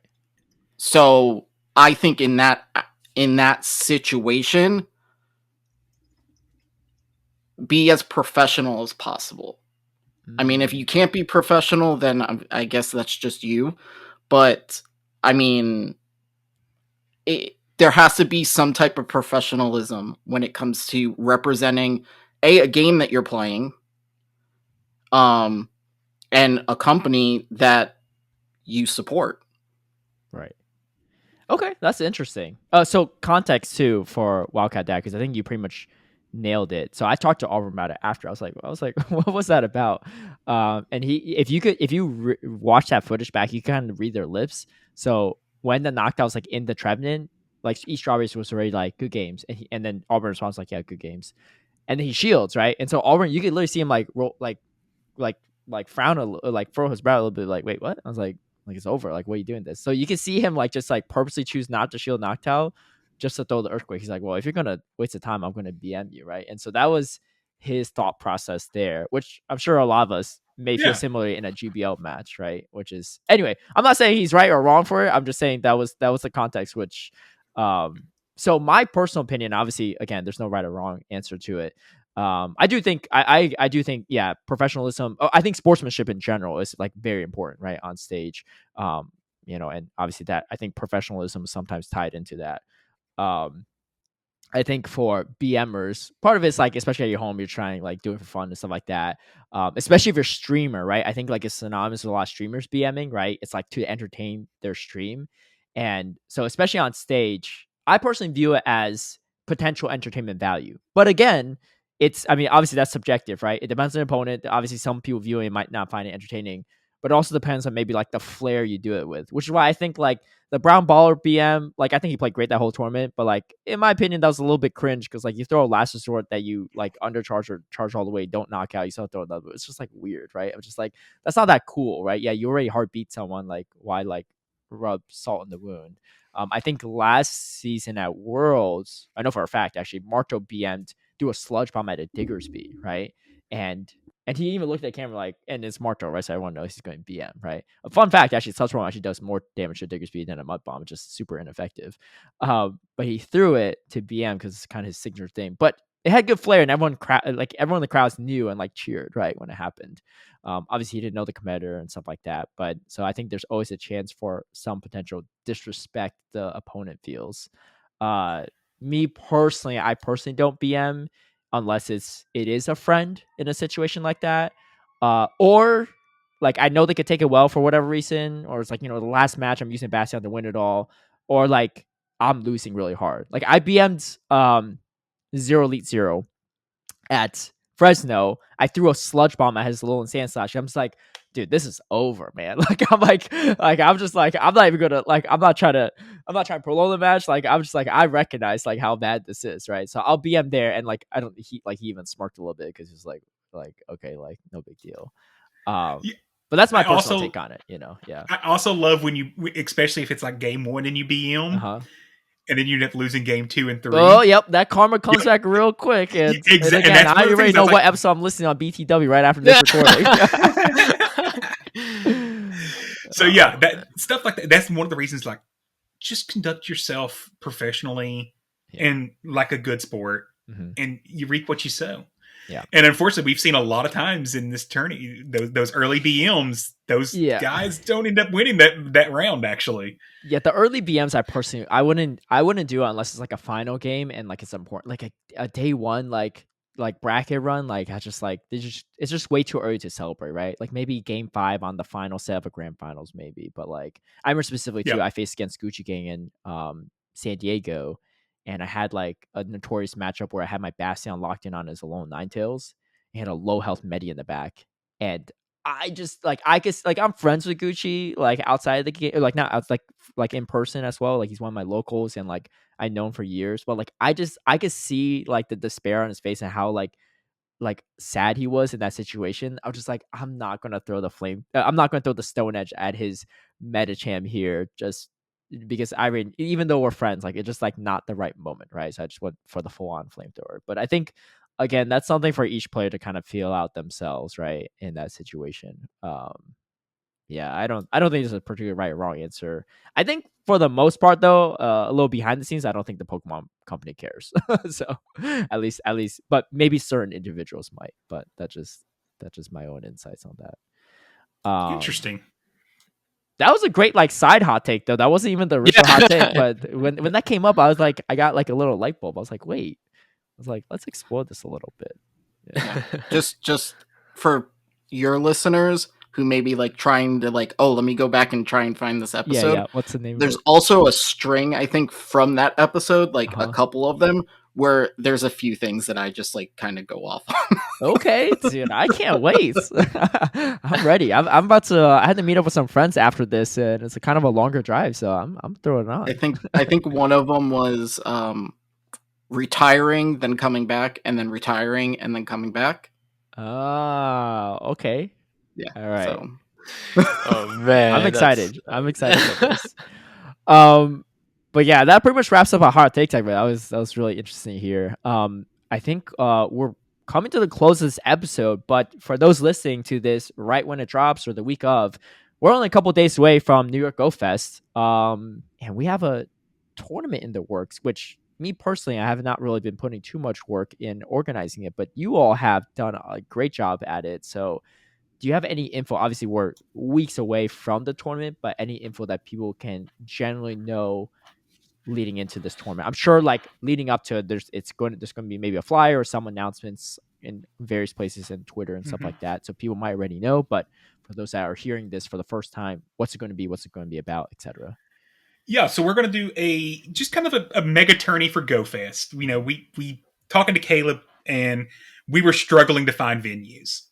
That it almost to the point we decided to kill it because at what was it, Seattle last year? You had 125. It probably came around like 100 something. Yeah, 115. Yeah. So finding a venue in a city like New York for that many people, kind of tough. Yes. So Caleb's like, why don't we just kick it back to OG 2019 feels? Mm-hmm. Which You know, that's a great idea. So if you don't know what happened in 2019, Sylph Continentals happened over GoFest weekend in 2019. Was that Speedy's run? That was Speedy's run, wasn't it? Yeah, he was the year after. He had the COVID year. Yeah, he had the COVID year. Okay, yeah. That was a Schmoosiv. Schmoosivs, yes. So what we ended up doing, we initially had a venue, and the venue closed and said, you got to go. Didn't let us finish. So we took it to the street. And there was literally 300 people gathered in a group trying to look over two people's shoulders for phones. So we're going to try to get that feel back. So we're going to do a mega tourney. There is prize. There's going to be $100 prize, at least. We're going to meet at Randall Park. We may, if the Pokemon Company /city will let us, we'll just play right there in Randall Park, follow up after the event. So Friday night of GoFest, that is what, August 16th? I think so. 18th. No, 18th. 18th. August 18th, Yes. about 7:30ish, we'll start meeting at one of the team tents. The plan will be to try to have the tourney there in the park. We'll use Xiaolong to organize it. But Caleb had a good little twist. He mentioned a throwing in. Yeah. You remember your twist? Yeah. So the meta for the tournament, right? Because I mean, who wants to see Metacham mirrors all day long in this park, right? I do. Yeah.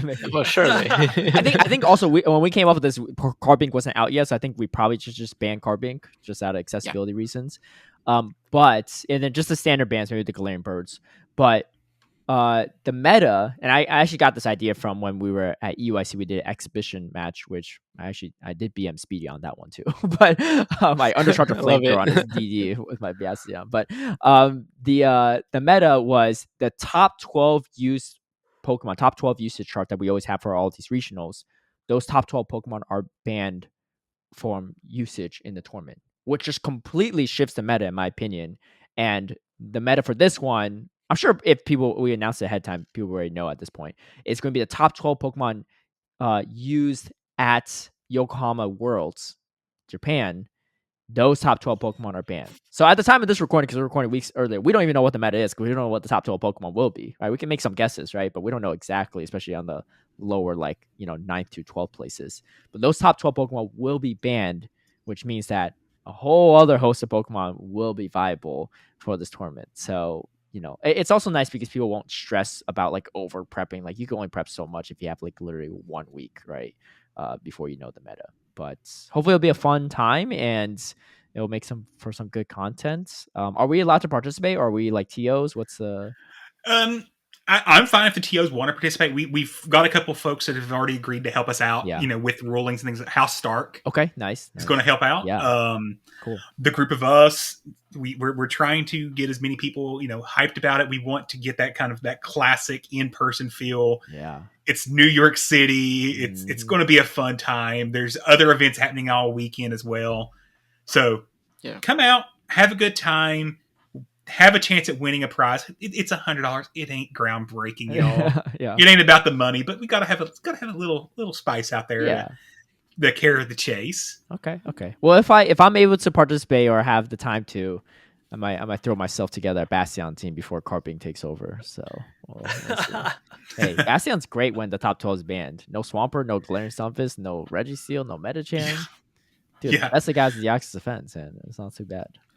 Yeah, let's go counter Poliwrath. Oh, actually, there's that, and there's Quagsire now too. Quagsire is actually a huge problem. So, yeah, and a lone Sandslash, but we don't have to talk too much about that. But that should be a fun time. So, I'm so sick of a lone Sandslash, dude. Honestly, maybe the hot take I saw this on Twitter from Z's Wireless the other day is it shouldn't have gotten Drill Run as a buff because it was already pretty strong.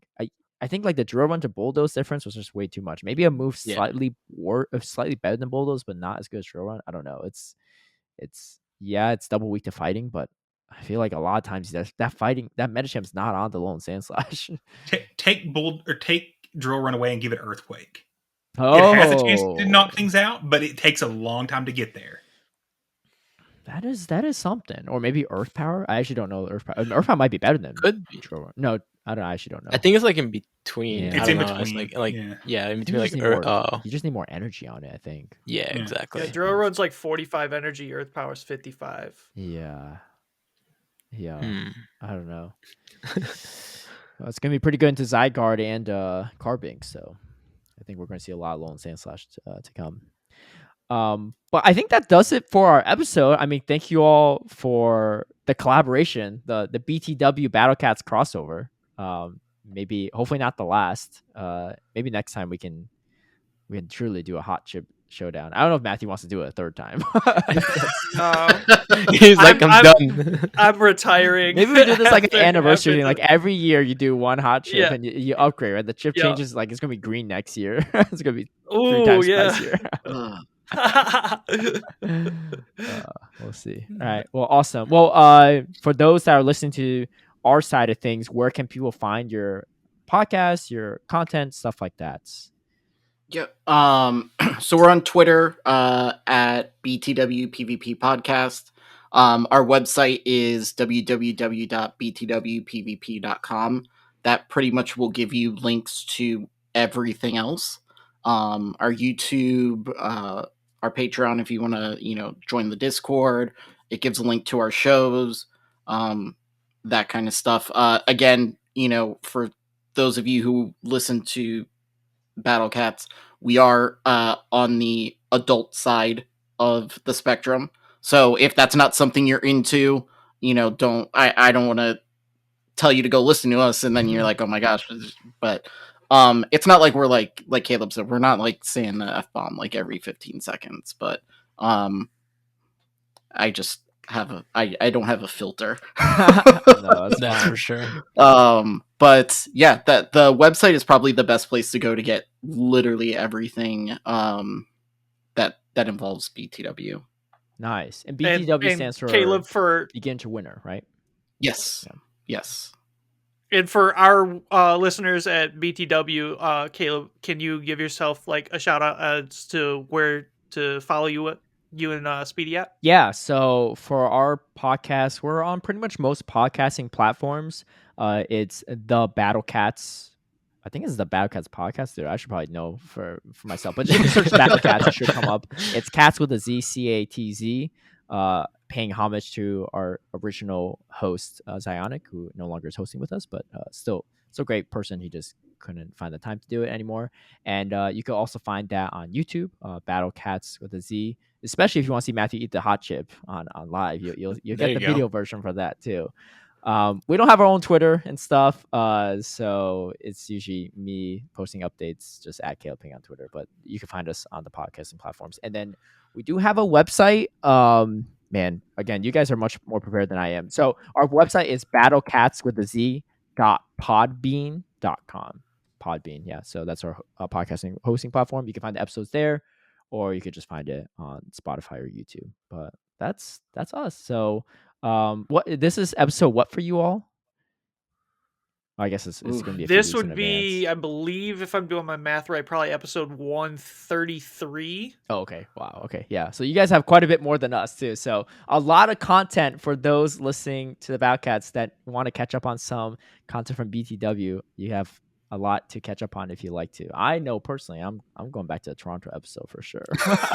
You're gonna enjoy that for sure. I am gonna love that one. Yeah. But And if you're like someone who drives a lot, our shows are typically about 3 hours. Oh my gosh, I love it. That's a typical. Well, we learned that 2.5 for our listeners wasn't enough, but 3 hours and 15 minutes was too much. So okay.